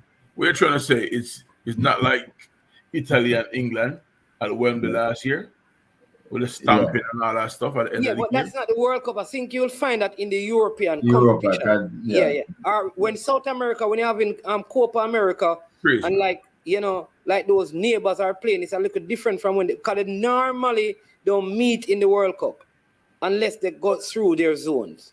So what we notice with Korea though, I'm watching the match. They are playing what you call transition to defense wonderfully. There's no shortage of players who is willing to do the work to go back to defend the attacks from Portugal. I'm wondering if the same thing happen and the Korea breakaway if the Portugal players those will be willing to go back and defend. Well, it in just them series. happened. It just happened, and a couple of Portuguese guys did rally back to get pressure on the ball and clog it up. So, but I think how long they can do it. I don't think the Koreans have done that enough to really test them. There's some players that do it 2 or 3 times, you know. When it comes to 4 or 5 or 6 times, when your body start ache a little bit, you need, and you don't see the full picture. If I have to make this run 10 times out of 10, I gotta make this same. Oh my! I mean, ball just unfortunately bumping up on the Ghanaian players here. I think it would have been a penalty. I see this. I don't think the Uruguayan goalkeeper realized that the time is going to be added at the end. I can tell you that at the end of this game, you're going to see a minimum of 12 minutes added back to it. But it don't matter. What is more important is that you don't allow Ghana to get any momentum going. Because if it goes down to the last 12 minutes and you add 50, even if you add 15 minutes and they're still 2 goals up, they'll think that they will be able to see out the game. So what is important is that you don't concede, anytime soon. Right? Make it stay as long as possible and you can see out the game. But if you look at the game, I mean, Uruguay still has better position, 54%. Pass accuracy has crept up to 81%. So clearly they have kind of been a little bit more better with their passing. Ghana has fouled 11 times. Penalty for Uruguay. Oh my word, it is done, people. So remember what I said, Ghana has fouled 11 times. So they are the ones who is behind the ball, he's chasing. It is done, people. At the same end, penalty. I think it touched Darwin Núñez's hand first, though, but this is going to be a penalty. And yeah, remember, it's a penalty. It's a penalty. I remember. Yeah. Remember early in the season. I think it touched his hand first. No penalty. Why would it be a penalty? Right? Why would it be a penalty if it touched somebody else's hand? Yeah, it touched his hand. His initial control, it touched his hand. Yes. Yeah. People, this is man's man, you know. Me there in the referee mind, you know, man. Right. Andre Silva, Rafael Leao, and Joy Palminia coming on for Uruguay. Oh, Cristiano Ronaldo is substituted and he's not happy. Tell me, are you surprised about that? You are surprised that he's not unhappy? Yeah. Well, I wonder if he's going to throw a tantrum now and walk down the tunnel. Look at him. Why would you be surprised he's unhappy? He's going down to the tunnel, people. We could hear about this in the news tomorrow. He could be in. People watch Piers Morgan show. He could be interviewed again about his problem with the Portugal coach. So now, you know,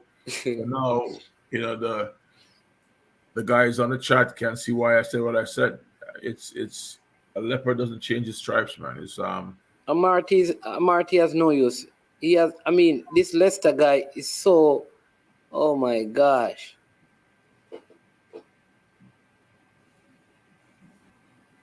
They should put Saluso on him, the Southampton defender.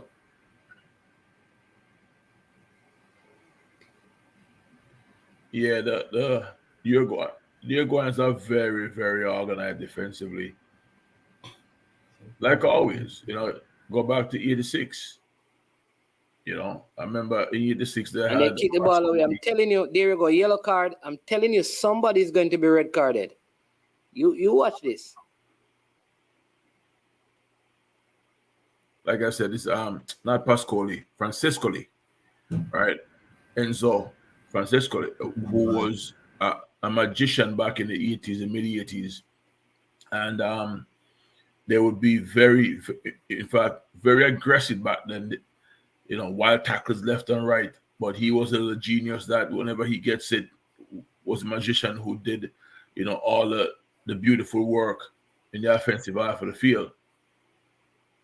I think Luis Suarez just riling up the Ghana players here. Well, he's the worst player you could ever try to pick on. Okay? He's not gonna be flustered about whatever you call him or whatever you think about him. You are just going to be the one who get upset and be thrown off. Yeah, man, I get thrown out of the field. So yeah, and probably thrown off. He's the worst person you could ever pick on. That he's not the type. I mean, he's focused, one focus, and he's the type that take revenge. I remember when Barcelona sent him over to Atletico Madrid. You see what he did over there, overweight and all, but he had a beeline for goals and he just kept on banging them. Yeah, he scored 25. Yes, he scored 25 a year. So Ghana on the attack again. Can they get something? Ball goes out, throw into Ghana. Is it? Look like it's an Uruguay throw in. Well, Ghana have about 30 minutes, a little over 30 minutes now to do the business. So let's see. As Korea trying to find a way back, find a way to take the lead that would give them an opportunity to qualify. They just need a goal at this moment to get themselves up in that game, and they would move up into second position. Things are still close here as the Ghana coaches meet and talk and discuss something. Beautiful colors, the red, yellow, and green of Ghana with the star in it. I'm telling you, beautiful, beautiful colors there on display by this Ghana team. Love the colors of the Ghana and the Cameroonian flag. Could the teams with those colors be going home today? One done.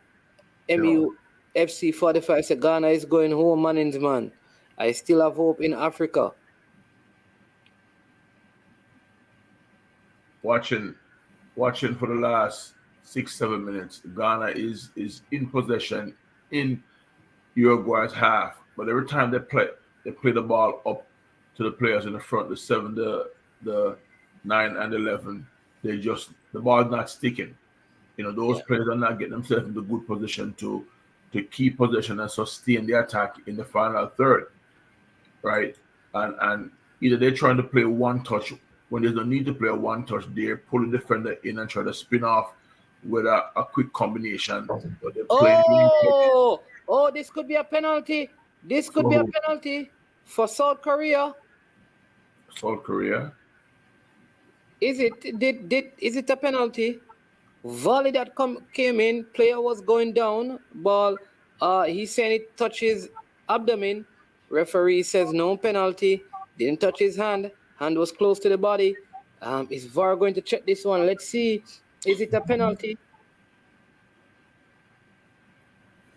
Demo is saying no, man, he's ahead of us. He's calling a corner. Yeah, it's a corner. Was it a penalty? Oh no, in the midriff.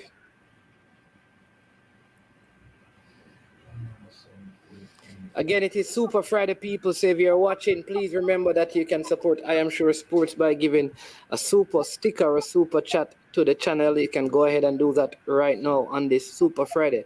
Mr. Speed, are there JPL games this weekend? Oh, definitely. Some of the most important JPL game this weekend, but the most important one will be Mount Pleasant versus Cavalier at 3 o'clock. Where? Luxor. Oh, jeez, and peace, man. Is that one televised? No, it won't be televised because I think Sportsmax, they are doing the schoolboy leagues, the finals of the Da Costa Cup and Manning Cup. That will be on Friday and Saturday. I don't think they'll be able to do the match on Sunday because they'll have to pull down and set up again. Okay, this is This is a great. Theodore Whitmore. Wicked man Chris Yeah. says, Yeah. says Theodore Speed Whitmore. versus Theodore Whitmore. Yep. Tapper. You know who I'm picking to win that? Definitely the big coach Tapper. Don't joke. Of course, I mean, you have to pick him. He has all the experience. He has a national coaching staff. He Yeah. has the whole national team down there. The last team One of the Jamaica most picked. successful in terms of record national coaches going up against the man was never coach a national team. So you know who I'm going with.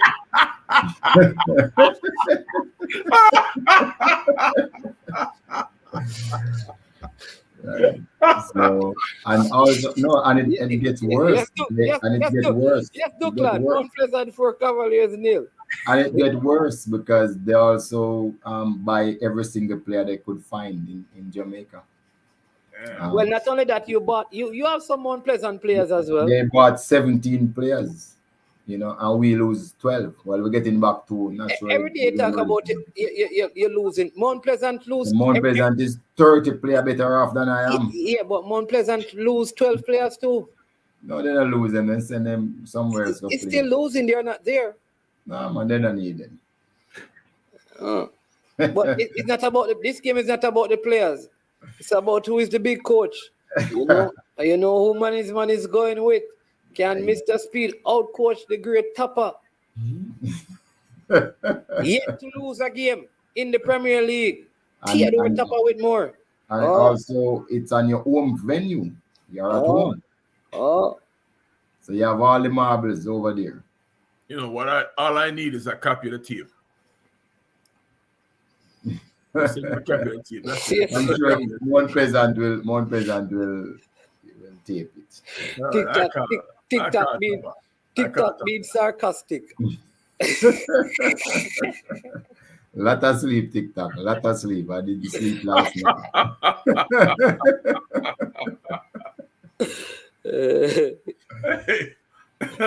Yeah, cranky. Yeah, you make excuse. You make me an excuse. Oh, them this, them that. Them, them have much play. Every time you go play, I'm talk about how much play I'm lose. Not to mention how expensive your team is. That is the most expensive team in the country. In terms of purchase, but you have the most expensive teams in terms of value. Damn, that one like it was sitting on his chest for about 5 weeks. Yeah, in have that one. You have Richard King, have Dwayne Atkinson, man, much money them man the value, man. Damn. I know. Come on, man. No, I want the match tape for that. I want to see the handshake before the game too. That probably won't happen. I want to hear the interview when Tapper win. If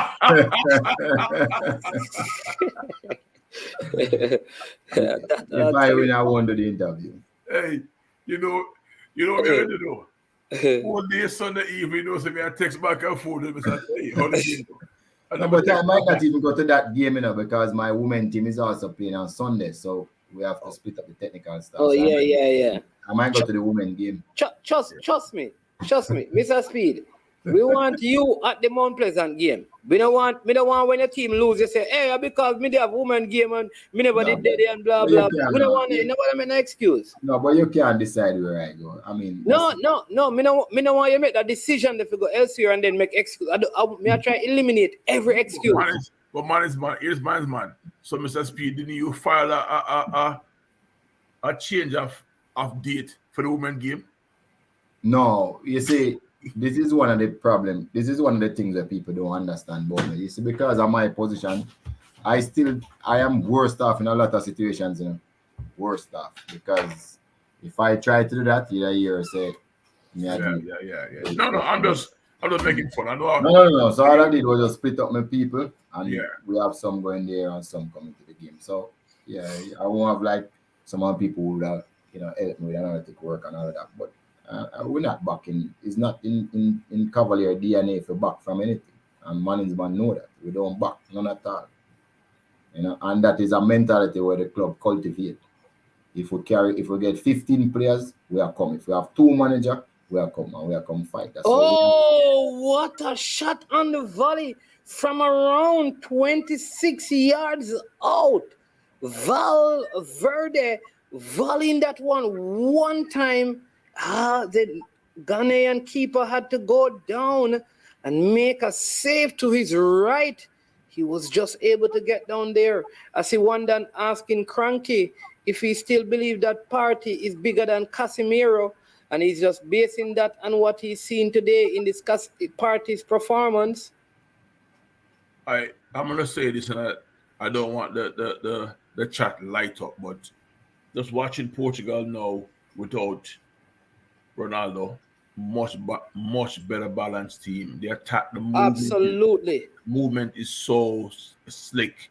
They had major issues getting the ball in the final third. The only time they got the ball in the final third was if they pinged the ball over the block. Now they're playing through the block.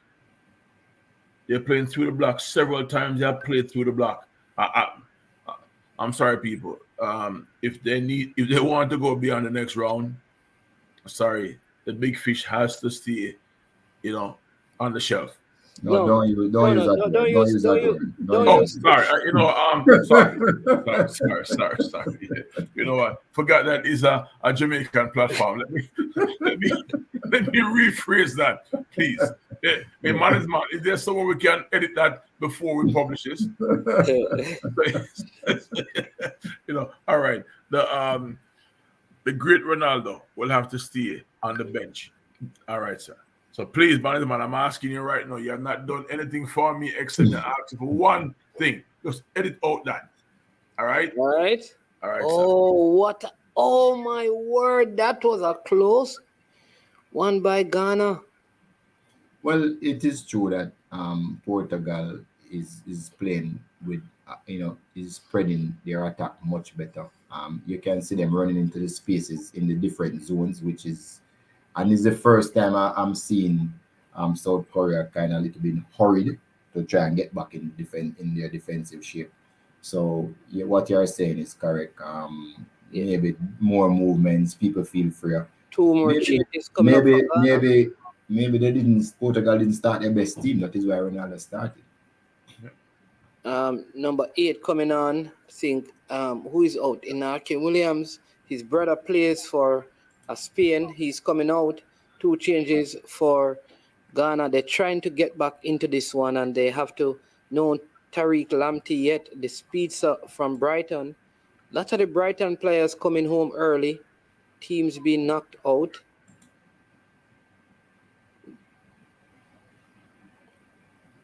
Well, I mean, you can see if I was Uruguay need to make a couple of changes too.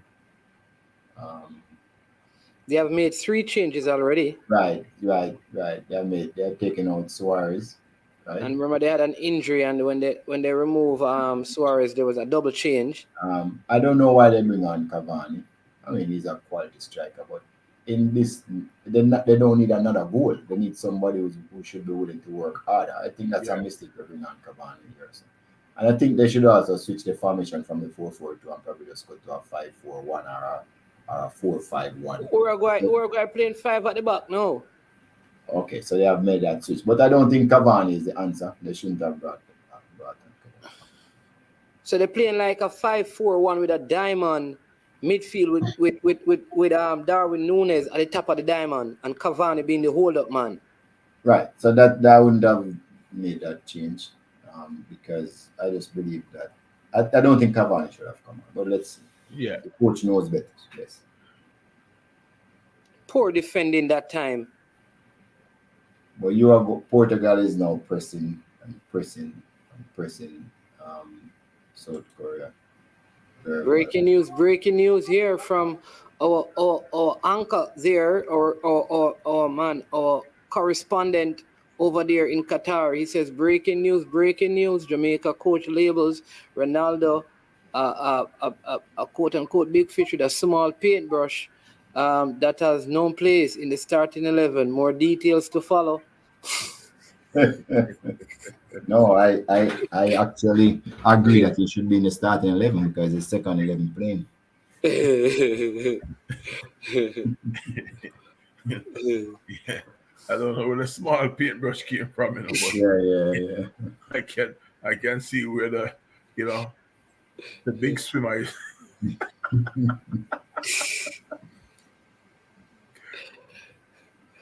You think Ronaldo is the motivator in the Portugal team? I don't think. Motivate himself. That team. But as I said before, he's really a top player. I mean, he's probably in the top 10 best player in the world has ever seen. So I can see him getting a lot of leeway. Yeah, you still have the legs to play at this level, but not for 60 minutes.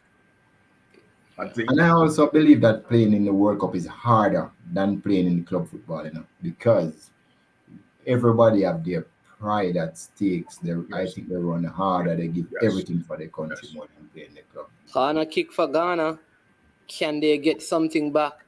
Again, if you're watching, remember to hit the like button, subscribe, and also share the content with others. It is Super Friday, so you can support I Am Sure Sports by hitting that super chat or that super sticker. We have 9 more for this video. If we can get 9 more before the conclusion of this video, that would be good. All right. And we know some of the people, like they come on, because it's on subscriber mode, and as soon as the show is done, they unsubscribe.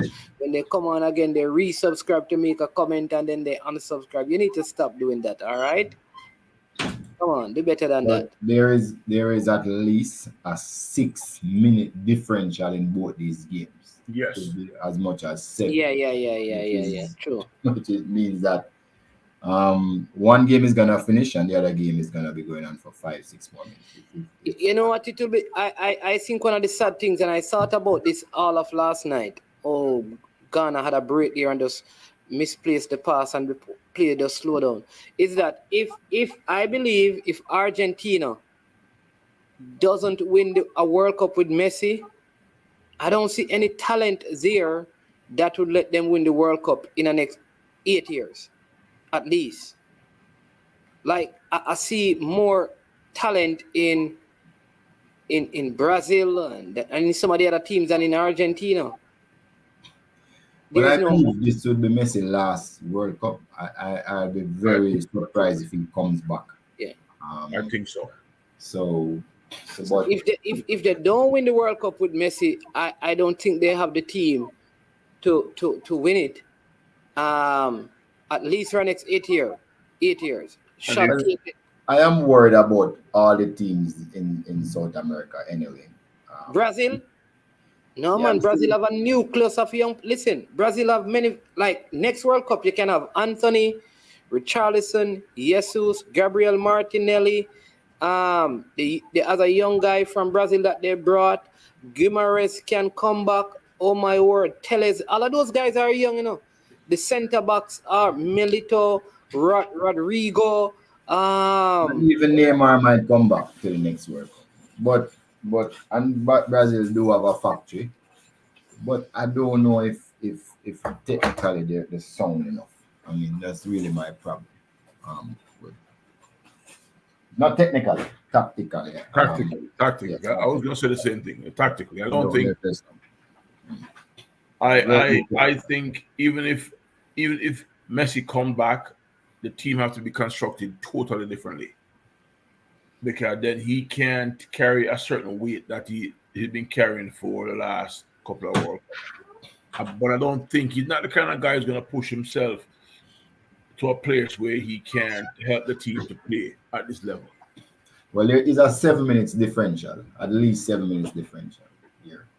I think what they should have done was wait and start the second half at the same time. I don't think they should have allowed one of the games to be played, because the news is gonna be coming. Oh, break for foot! Oh, he drags it wide. That was the opportunity. Even the lady from Ghana, she's in the same posture as I am, hand on the head, mouth wide open, as that one just creeps past the left upright. Oh my word! Unbelievable.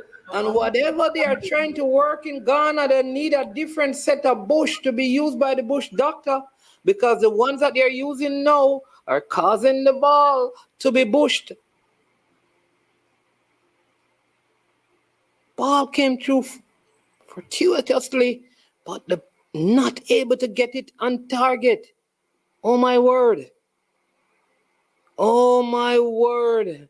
And the Ghanaians are hands on head, mouths wide open, about to fall from the highest tier of the stands. They better have some cushions on the ground. And it looks like here you go Uruguay shoring up the defense, taking off the double goal scorer. And also taking off the man, Darwin Núñez.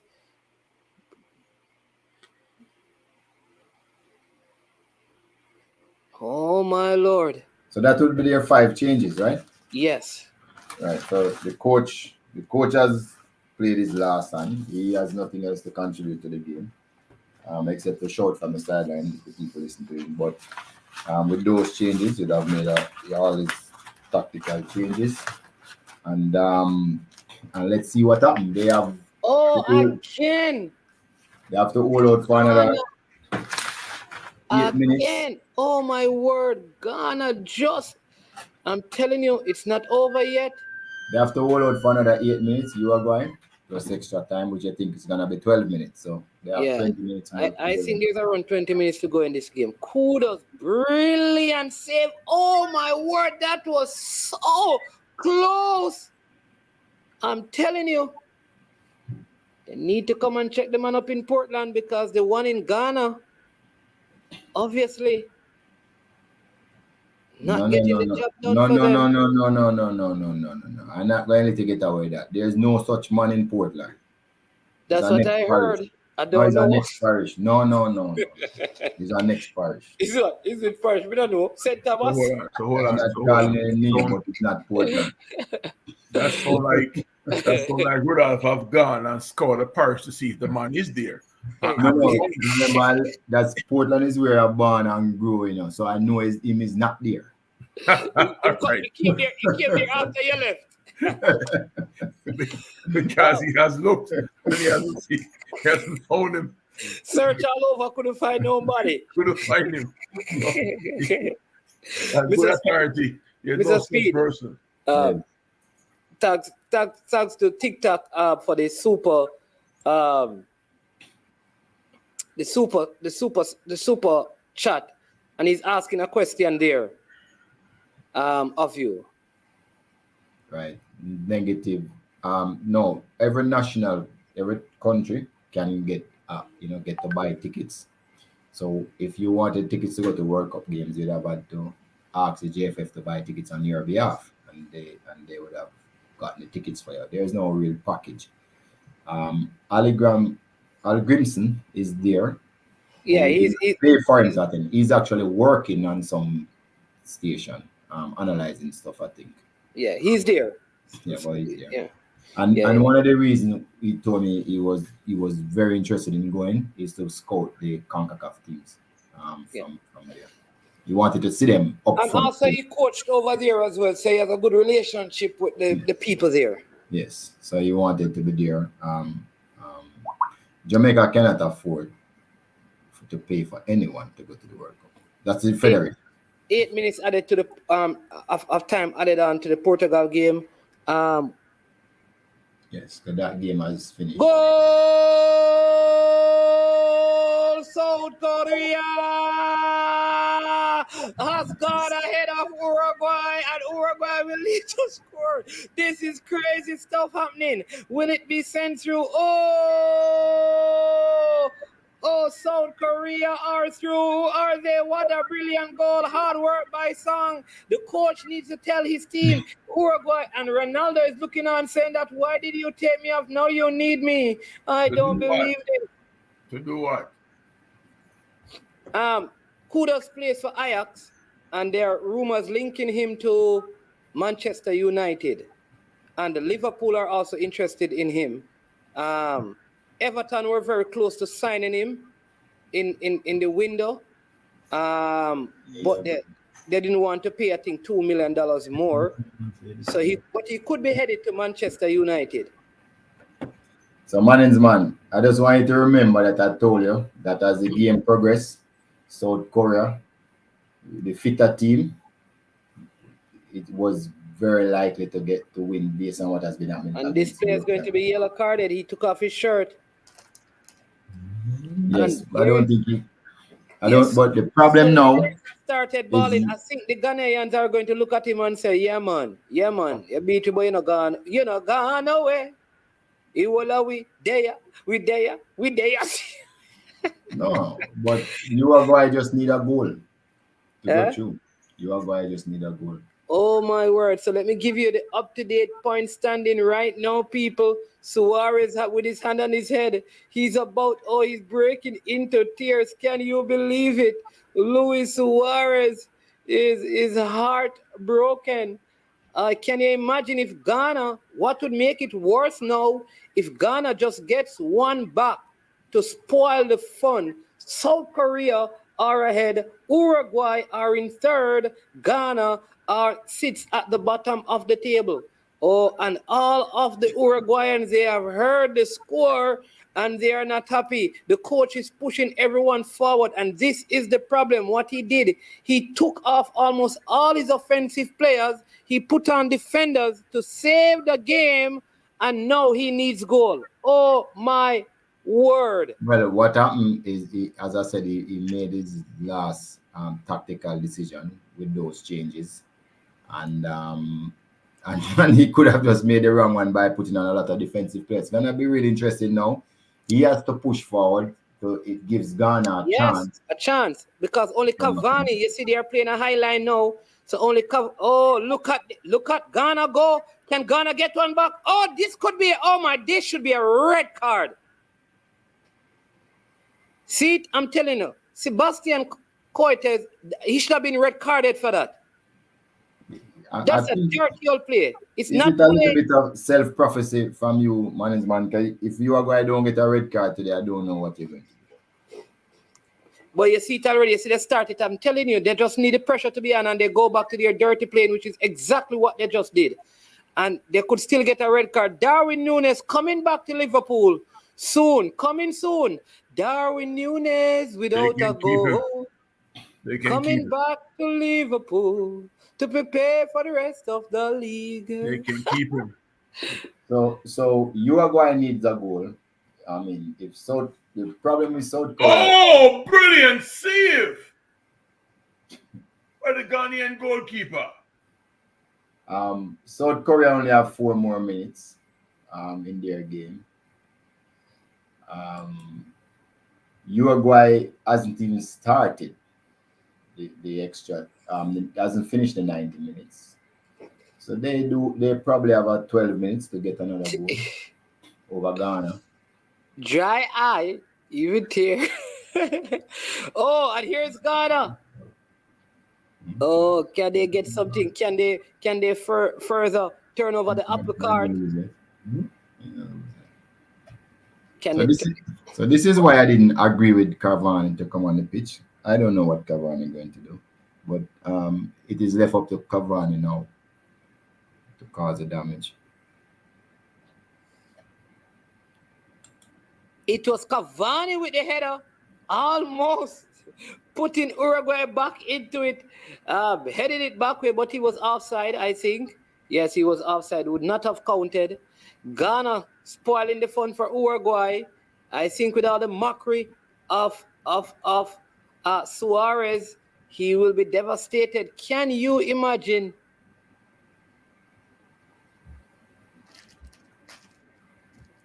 And the keeper, the Ghanaian keeper has to be substituted. Oh my God, this looks serious. Oh my word. Think he's going to have to be substituted after that save. Very athletic save though. Think he's seriously injured though. Yeah. Think he's gone. He must be he's getting back up. That is African powers. Well, I guess he went to Portland. Not Portland. And please don't say St. Thomas. Dr. Dre said not St. Thomas. I don't know what parish to say now. St. Mary? I don't know. But it is somewhere in the east. No, he found the person that Mr. Speed couldn't find, so. You know.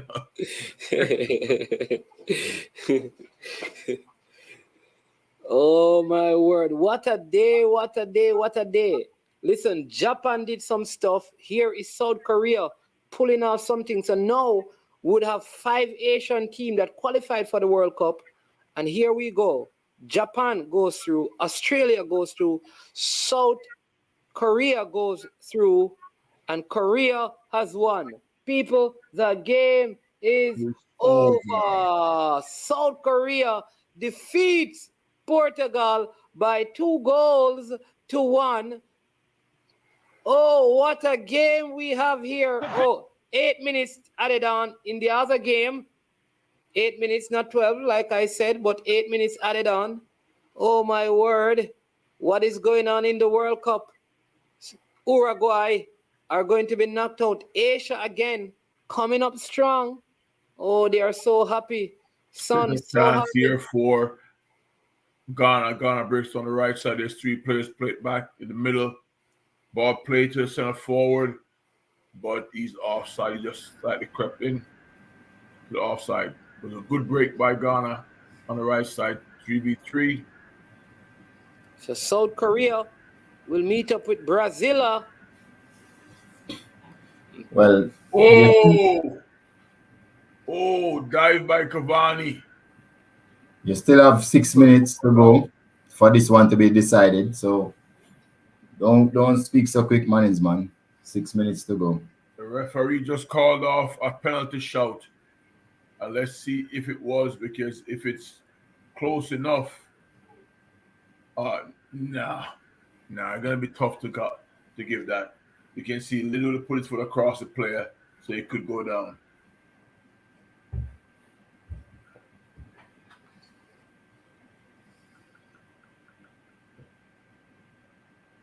No penalty was given. Still 5.5 minutes to go.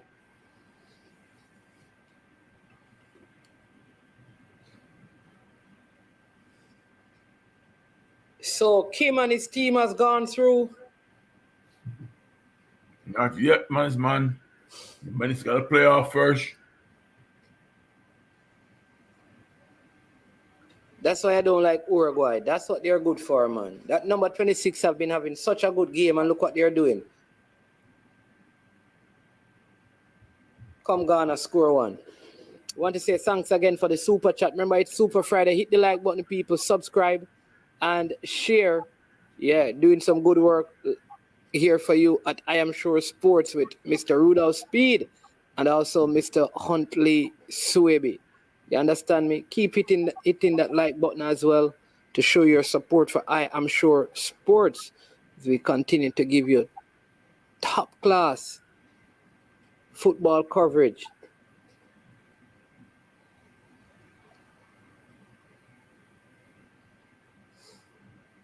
Yeah.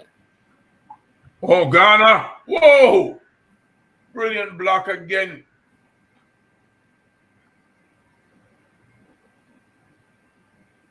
Ghana pulled the trigger 8 yards out with a superb block from Uruguay. Uruguay break. 4v5 shot. Brilliant save again by the goalkeeper going down to his right side. Corner kick for Uruguay.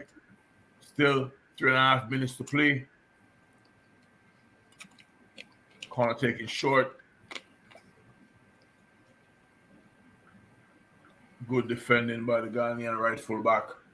Force a throw for his team. Now you can see the shot again. As we say in Jamaica, the ball aim for that rat hole to the right. Goalkeeper went full stretch, got it around the post.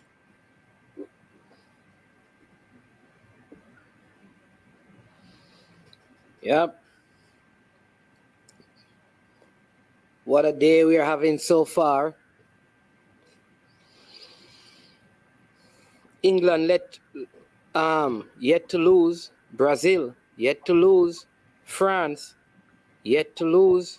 South Korea shot by Ghana just now. Keeper of Uruguay made a good save. Why is he not speeding up the play just now? Hold them Ghana, me say hold them now.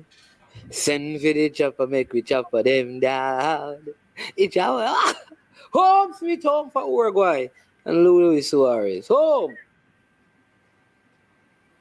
Boy, the hate is real for Liverpoolians, huh?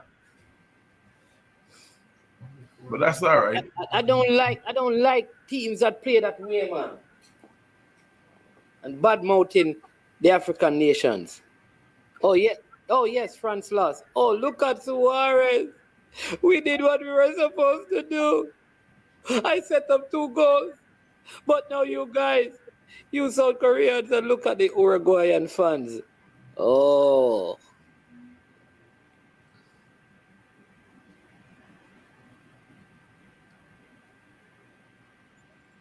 Oh.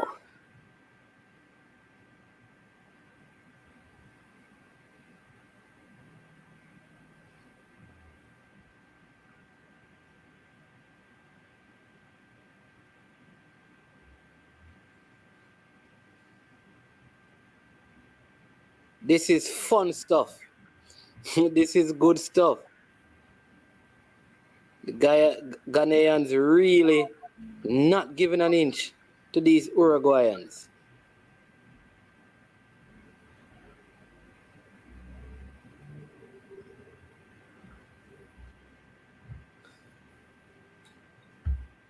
Man, I have to do a little thing, couple minutes, and I come back. Yeah, man. We only have 2 minutes to go. Yeah. Or less than 2 minutes. All right, you want to give us a breakdown before you go? Are you going? Well, I did say, there was 2 goals in it for Uruguay. I thought Ghana would have been able to score 2 and we get a draw, but Ghana was wasteful, very wasteful. South Korea did call that right. That I thought they could get the win based on how I saw the first half. I predicted the match 2-1 for Portugal though. But South Korea actually get the win. And it's something that I'm seeing a pattern developing up here. The European teams are not so fit. And they are able to be run into the ground by lesser teams. I'm sure these teams would have seen these things through the stats because I had it, that European teams was the laziest team in the last World Cup. And a lot of teams are looking at it and they have come up with a way to beat the European teams. And they have been successful so far. South Korea has done it, Japan has done it twice. So interesting. Yeah. All right, Mr. Speed. So we'll see you when the big game starts, the real game.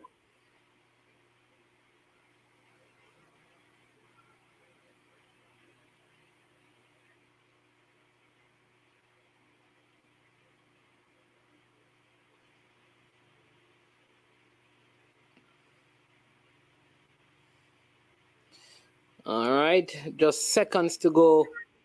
Game. Oh. Sir Sibi, it's done on your side. No. It still has, it's over. It's past the time. They have a free kick right outside the Ghanaian box. And it's, I would say, if you count it, about 30 yards away. Is it done on your side? Let me see. Yeah.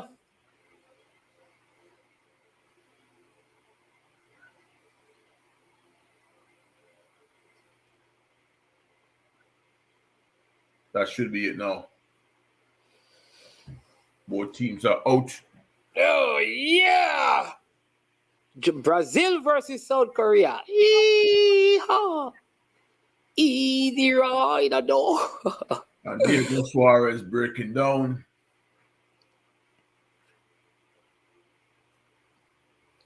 Yeah, it's done on my side.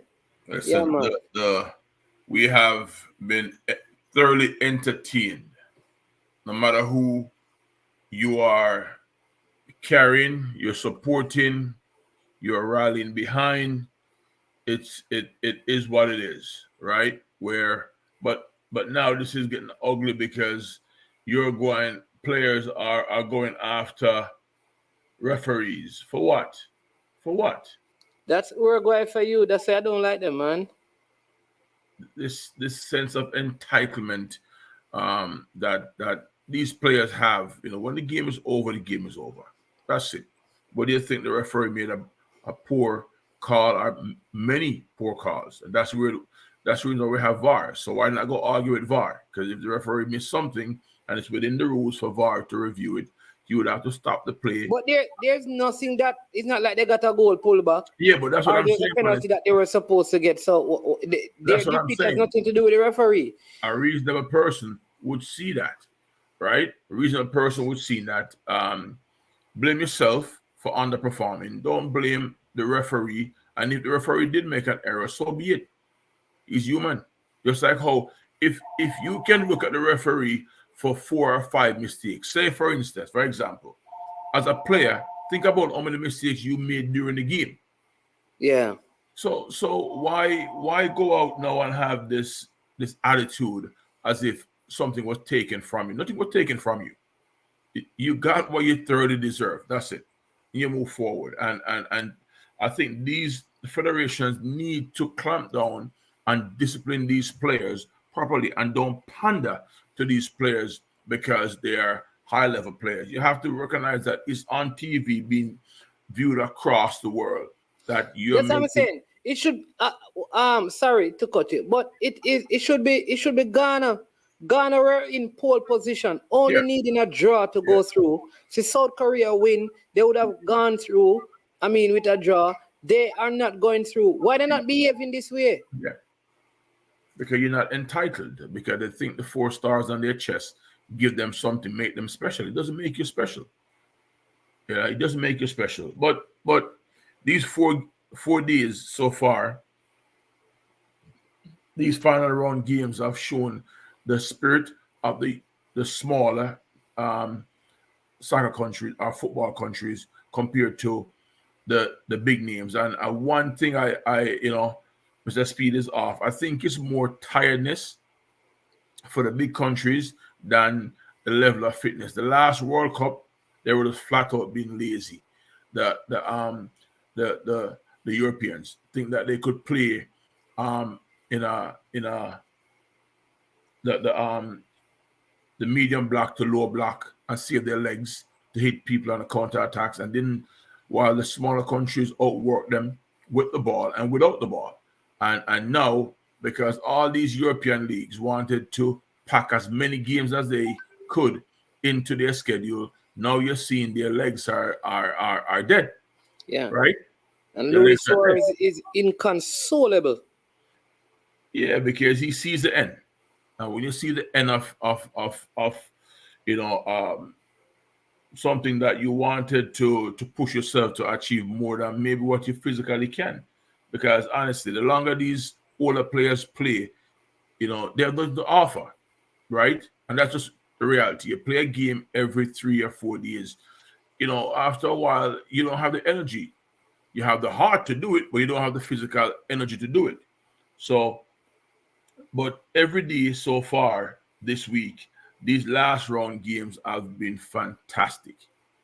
Fantastic. And I hope, not just us seeing it and talking about it. I'm hoping that the casual fans are. Man, it is so sad though that Ghana has come back to a World Cup. See, they're meeting, like they're having some meeting, they're praying, which is good to see. Saying it's not over, the run is over in the World Cup, but they meet and talk. It is so sad that the last World Cup, that they were in. No, man, we are finished. Henry, we are finished. Right, but what I'm saying is that they're meeting and talking, right? But it's so sad that they lost a World Cup. Well, not lost it, they lost out into the World Cup because Gian missed a penalty against the same Uruguay team, and they come back to this one, and again, they miss a penalty. But let me say something. You look at the Ghana team, the coaching staff, the head coach is young, very young, still learning his craft. They have a team, and they produce players also. Ghana have always produced a ton of players, so they're going to retool. They're going to go back and look at the good things about this World Cup and the things that they need to get, need to improve on, and the things that they just weren't expecting to happen that happened. I know they have to learn and adjust and put that in their planning going forward, right? And build another team. Yeah. The African teams, I said this earlier, the African teams came to the World Cup without a quality number 9. And if just imagine if Senegal had, money, Yep. just imagine that, so it's sad that one of our cousins are going home, but the reality is this: they deserve to go home. Nothing was taken away from them. They had a chance early out with a penalty and fluffed their lines. Keeper came up big, and the reality of life is that if you don't take your chances and somebody else take theirs, you're gonna be the one on the losing end. Saying that and saying this, I appreciate the effort, and what I like about this World Cup, and I'm looking for the small things, I'm looking for the big things. How many red cards have we had in this World Cup? 1 so far. There you go, man. That means that on a world stage, players are playing at a enormous amount of discipline level. Think about that. Yeah. 1 red card so far. Yeah, and then we only had like so far, like the biggest star to be out is in terms of injuries, Neymar. Yes, exactly. Who could be? I mean, well, people could say Benzema, and then Kuku, I think his name is, but those were not during games. The only star that got injured in a game and had to is Neymar. Yeah, and none of us can say that the tackles that he received was from a bit vicious standpoint. It was genuine attempt to win the ball, and he just happened that he got caught up, right? So the football, I'm loving the football. Yeah, I'm loving the football. I want you to also take this one. There's a question here. Management, I asked before the World Cup if the temperature would have played a part. Do you think it is affecting the European teams? No, I know, because I've listened to some of the coaches, and none of them have spoken about the temperature. It doesn't seem like it is hot there. When you look at the temperature, it is similar to what they would have endured even in some South American places in the summer. From what I've been told is that the temperatures are at such a good level that they have not had any issues with players after the game having dehydration problems. So the temperatures are fine. Listen, am I okay with World Cup disrupting my Premier League and Champions League football? No. But it's here now, and not much we can do about it. Right? So we're gonna enjoy it and hope that the players who's going home early can go back to the clubs, get themselves reacclimated to the league football when the league football is kicked off again. Right? But it's been a wonderful World Cup so far, man. Wonderful World Cup so far. One of my players asked me last night, he said, Coach, has it always been like this when the final games are so intense? And I said, no. I said, once in a while you might have, one group or two groups in the World Cup where, it's like this when you have a couple of draws in the first game. But you have never seen, all the groups going down to the wire, even if there's only one team that's eliminated after 2 rounds. But the next 3 have a chance of getting and they have to fight it. This is uncharted water for us, where every single game in the final round means something for one team or the other. All right, Mr. Speed, you're back. We had to mute you a couple of times because we're hearing some other sound, so you can go ahead now.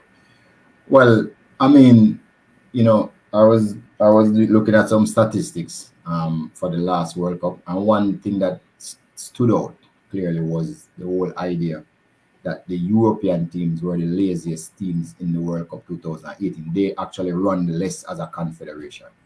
Now, people who's coming to the World Cup and playing against European teams, maybe the chance that they have is to make sure that their teams are super fit and willing to run a lot more. if they are running more, it takes the European teams out of their comfort zone. It means that they have to run more. And I think if you can see what Japan and South Korea has done, is to run European teams into the ground, basically. So they don't dominate position or anything, but the movement, the running, they are willing runners to defend, willing runners to try and force the pace of the game. And another thing that teams have been doing is keeping the ball on the pitch a lot. So the game is not stopping. You have to keep going. And I think that the teams believe that with that extra work rate, they would have made a difference in the results of the game. And you can see here that it has. Yeah, and so let me just show you the brackets so far, because this is panning out to be some very interesting look. There you go. You see right there, in the first couple of games, you'll see Netherlands, and if we just go by chance, we could say Netherlands will play up against Argentina. We could do that, right? Just for the sake of it. Netherlands going up against Argentina. If you pick the favorites, you just don't know what is going to happen though. Then you see Japan, Croatia, Brazil, South Korea. So two Asian teams, one going up against an South America, and one going up against the losing champion from the last World Cup. And if I go by favorite again, you'll have a good clash between Croatia and Brazil.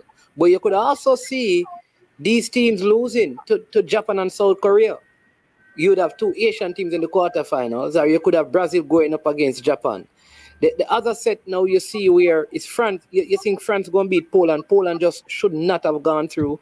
England, Senegal will be a close game, but I think England has enough firepower to get through. So you'll see England probably versus France. And then Portugal probably end up playing against Spain.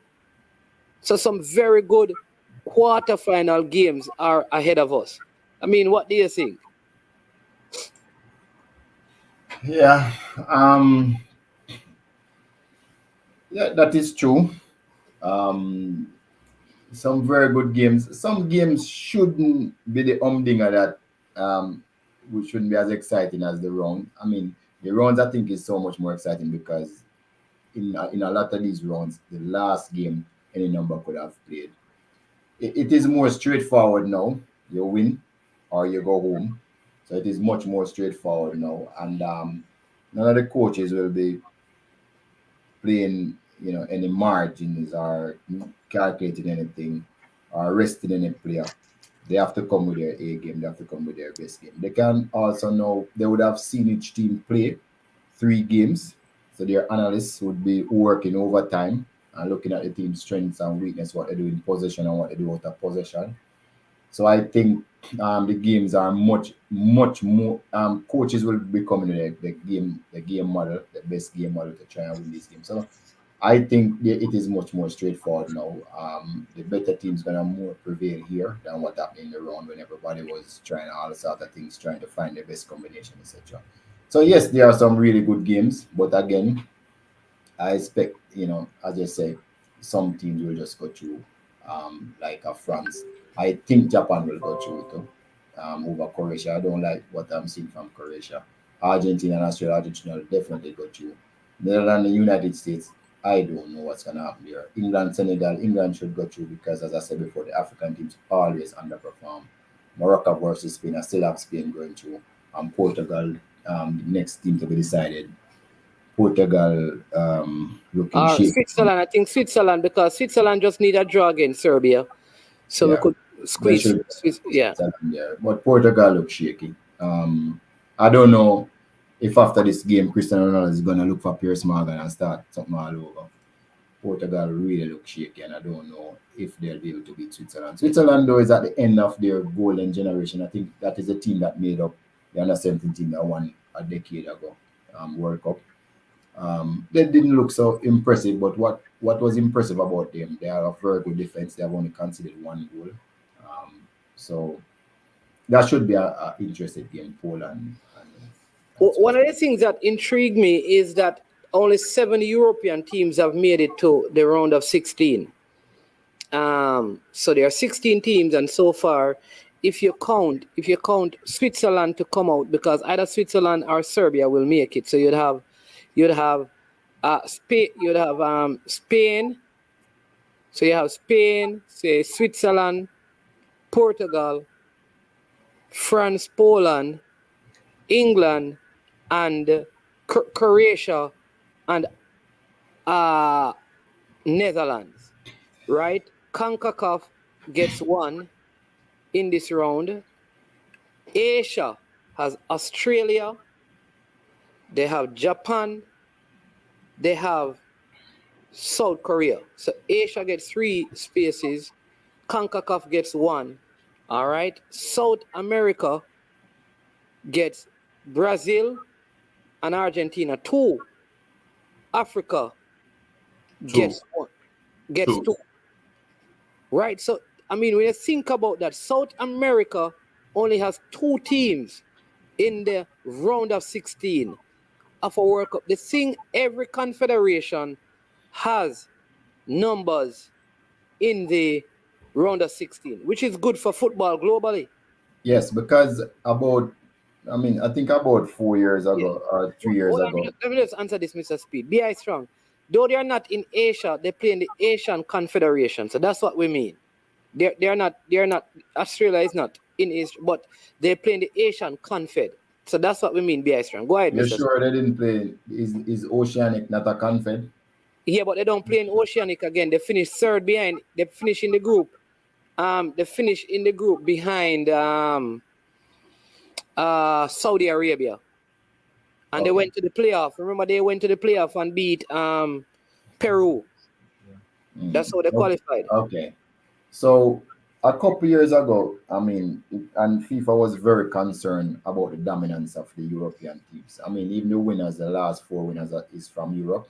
They were very concerned, and Europe was making a lot of noises. So there was a concern that Europe could even pull away by themselves because they were so strong by themselves. And they could demand a lot more spaces, etc. So FIFA had come up with a plan called the talent identification plan to ensure that no talent is left behind, because they believe that other talent was in the world and not in Europe alone.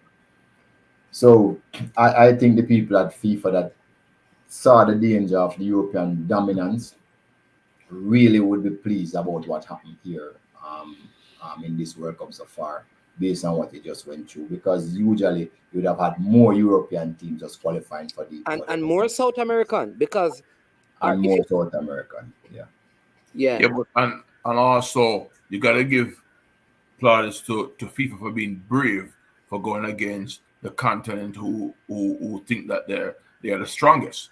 To say, hey, hold on here, we're not gonna give you more because you think you're better. We're gonna, we have to still keep doing the right things to grow the sport. So sorry. Yes. Yeah. So because the last World Cup in the round of 16, right? Europe had England, they had Sweden, they had Switzerland, they had Belgium, they had Croatia, they had Denmark, they had Spain, they had Russia. So they had 8 teams. Is 8, 2, 4, 5, 6, 7, 8 teams. South America had Colombia, they had Brazil. Yeah, Colombia and Brazil. Didn't Argentina? Yes, Argentina also. Yeah, man, I must be missing something. Yeah, hold on, let me just check it and see. Right? Well, they have 2 less this time. They have 6 now. Europe are 7. No, man. 2018, Argentina didn't. No, man. Argentina didn't go through. Yes, they did. To the round of 16. Oh, to the round of 16, no. No, they did. No, yeah. Yes, man. France beat them. So hold on. So they had. Let me tell you how much they had in the round of 16. Europe, France, Portugal, Spain, Russia, Croatia, Denmark. Right, that's 6 so far. Yeah. Then they had Belgium 7, Sweden 8, Switzerland 9, and England 10. So 10 of the spaces were Europe. Then South America had Colombia, they had Brazil, they had Argentina and Uruguay. So that's 14. The other 2 teams were Mexico and Japan. So you realize how it has changed. Africa didn't have any. CONCACAF keeps their one. Asia increased theirs, though South America lost out. Lost two, Europe lost a couple as well. So I think this is good. Like I said, this is so good for football.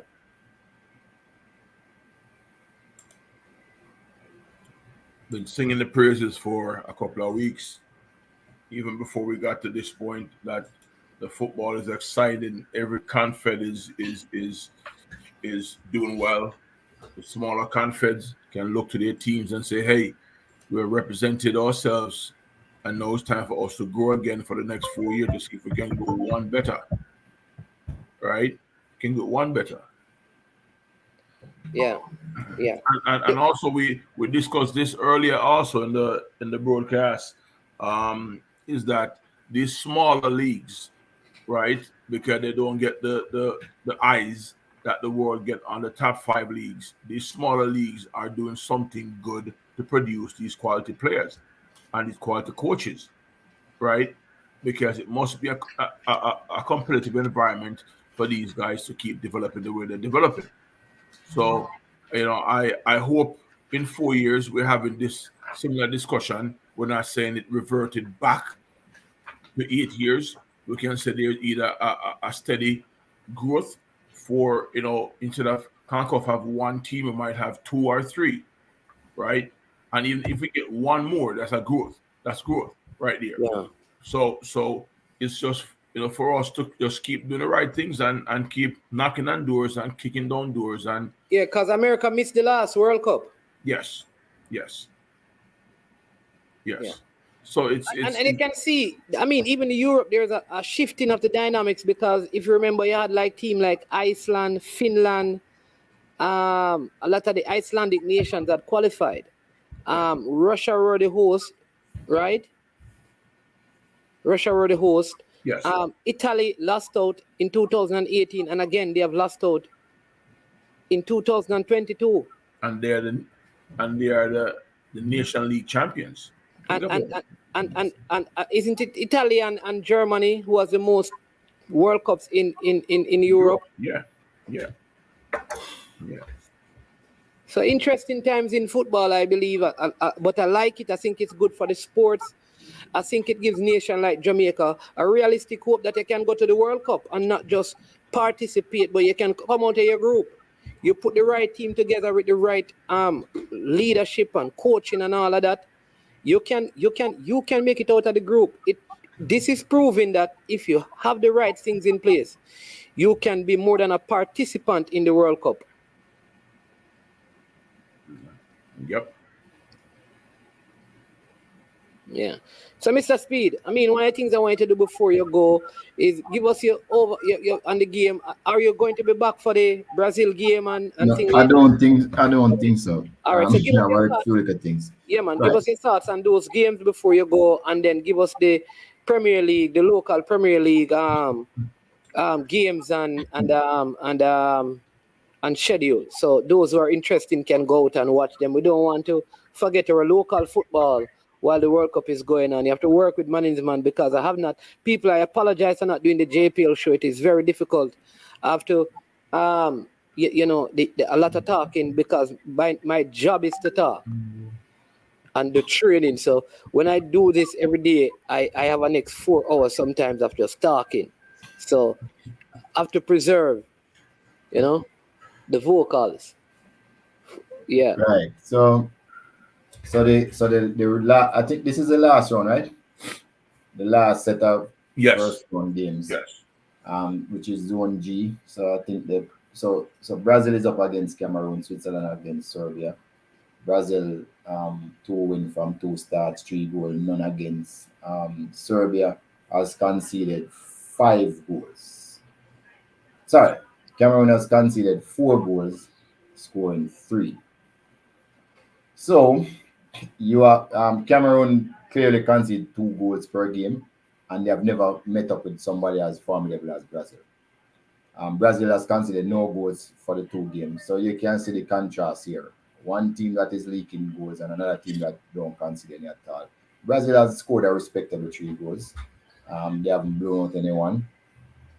But I think Cameroon will still fancy themselves having a chance to win this game and qualify over Switzerland, because they could actually finish on 4 points. Although realistically, they would have said that Serbia doesn't have a chance against Switzerland. But the way the World Cup has been, anything can happen. But I'm going to go with Cavalier. With Cavaliers? Careful. Cavalier in the World Cup? I'm going to go with the team that play like Cavalier. That's what I want to say. I'm going to go with the team that play like Cavalier, which is the Brazilians. And one of the things I was very impressed with Brazil team is that their transition game is one of the best I've seen, both in attack and in defense. And that is why they are going to be too much for Cameroon team that concedes so much goals. It could be ugly, but I'm just going to say it's going to be about 3. I think it's going to be about 3. 3-1, because I think Cameroon might score because of the style of play. I think they might score in Brazil, so it could be about 3-1, I think. For the other game, Switzerland versus Serbia, again, Serbia is really awful in defense. They have conceded 5 goals. And Switzerland is tough. They have conceded only 1 goal. I think outside of Brazil, Switzerland is probably one of the best defensive teams in the competition. So I expect them to use their superior defense and nullify anything that Serbia has. So Switzerland will probably just play it out for a draw, and a draw would be good enough to bring them to 4 points. So I'm saying Brazil, Switzerland will go through. Brazil, Switzerland. Okay. Our coach Swaby, what say you? I liked the way how the Serbian came out the first game and played against Brazil. They didn't really impress me against Cameroon. So I'm looking at the point spread right now. I know the Serbians have a last chance to get in. I'm putting my money on the Serbians beating Switzerland. All right, by at least 2-1 or 2-0.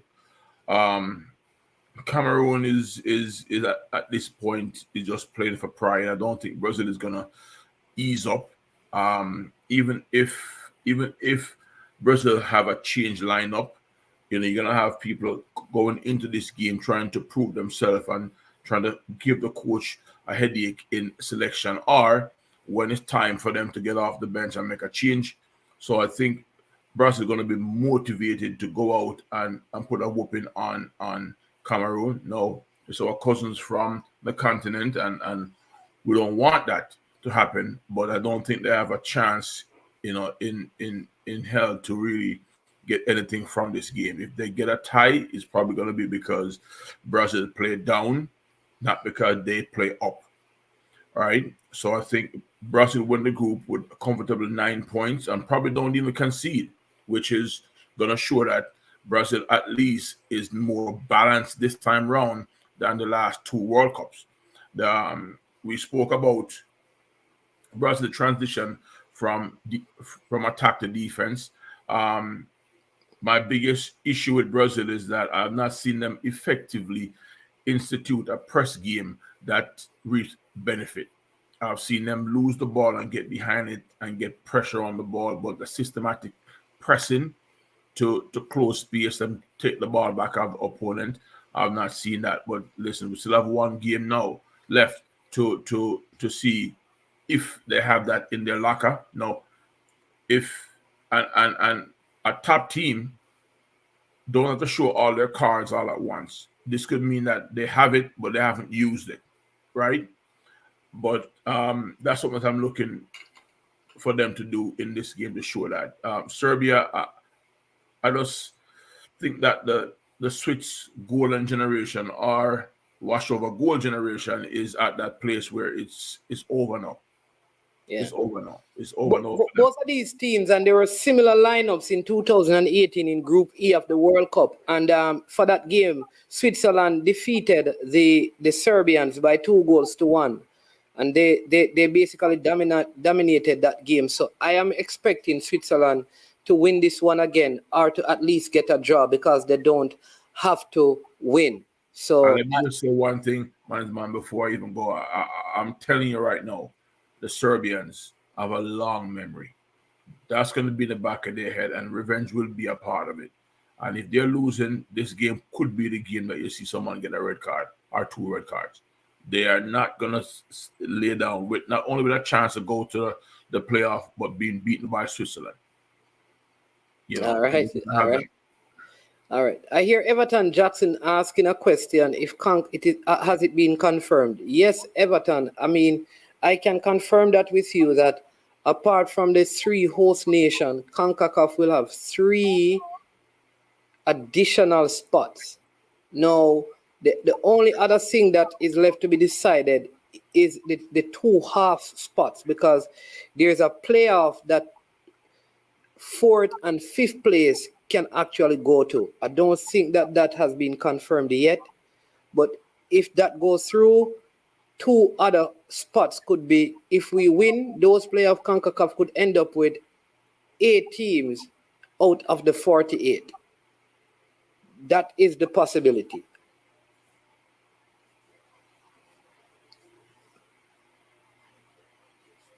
Yeah.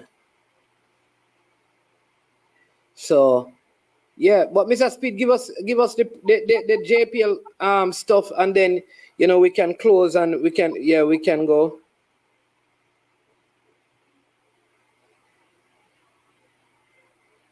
Not hearing you. You're muted. Oh.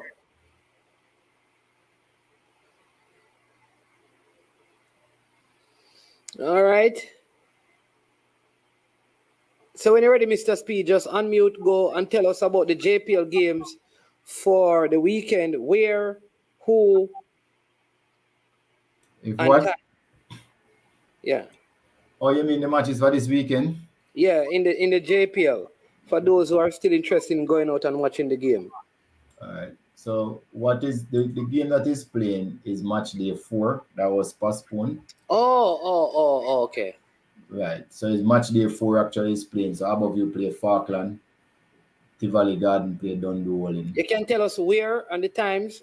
I'm not 100% sure at this time. Okay. But above you play Falkland, I think it's at 1:00 in Montego Bay, if I remember clearly. Yes, that's 1:00. And then the second match will be Montego Bay against Sunderland. Yes, that is it, in Montego Bay at 3. So those are the 2 games in Montego Bay. So there's games in Montego Bay. Tivoli Garden play Dundee Walling, and Veer United play Waterhouse. Chapelton Maroon is up against Portmore at Jacksall, I think, at 1, and Cavaliers up against Mount Pleasant. So there's a double header at Jacksall. I think they changed the Chapelton Maroon game, and then the Monday night game that has been changed too. So I know Arnett Garden play Mullines at Arnett Garden at 7:30. The game before that, I'm not sure. I have a feeling it's Chapelton Maroon versus Portmore of the first game, because Umberland play Montego Bay at Montego Bay. Yeah, so that is it. Chapelton, it's Chapelton and Portmore is the first game at Anthony Spalding at 5, and the second game is Arnett versus Mullines at 7:30. Yeah. But as I said before, all eyes will be on the 3:00 encounter. Cavalier versus Mount Pleasant at Jacksall Sports Complex. That is worth going miles to see. All right, awesome. Well, people, before we put the wrap on it, let me just say this, right? So, Andrew, what I'll do, I'll get Whisper's father on for our next game, and he can tell us about that, right? So he will tell us about what are the plans for Whisper being in Europe, if there are any such plans. That's a very simple question, so I will have him come in, I'll call him and ask him the question, and I'm very sure that he would be delighted to give us any update. That's one question that I can do for your sake. All right. People, remember it is Super Friday, right? And on Super Friday, we ask you to help us, the channel, in terms of subscribing, liking, sharing the video, and also making a super sticker or a super chat. Sir Richard Stevens, why are you so late? Richard 7? I thought it was Steven. What are you calling yourself, Richard 7? Richard 7, speak. The man from London. Why are you saying all of that now? Speak. 7 is not good enough. The man that uses 7 as part of his name, has been ordered by the court to get a psychiatric evaluation, Richard, and he has LA at the front of his name, So careful. But we will pick up on that at 1:45 when we go into the 2 o'clock games, So Richard, and I'll also send you the link. And if you're available, you can come on and be a part of the panel. We want to thank Coach Rudolph Speed, who has departed the scene, Coach Huntley Swaby, who has been with us. He will not be here for the later games, but we have someone very special who will be joining us for the 2 o'clock game. I am Manningsman. This has been I Am Sure Sports, and to all of you, our viewers, our subscribers, right? All of you, lots of love, lots of appreciation, love for the love, nothing but goodness. We speak and we wish for all, man. And again, I encourage you as you go, find a way to add value to people's life. Make somebody's life better because of how good your life is. All right? So bless up yourself, one and all. Lots of love, lots of respect. Coach Swaby, all the best this weekend. Thank you. In a team game. Looking forward to those multiple subscription. Want to see the channel fly up. Continue to put in the work, I think so. Again, people, get somebody else to subscribe, man.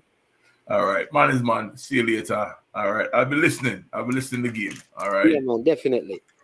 All right then. See you later.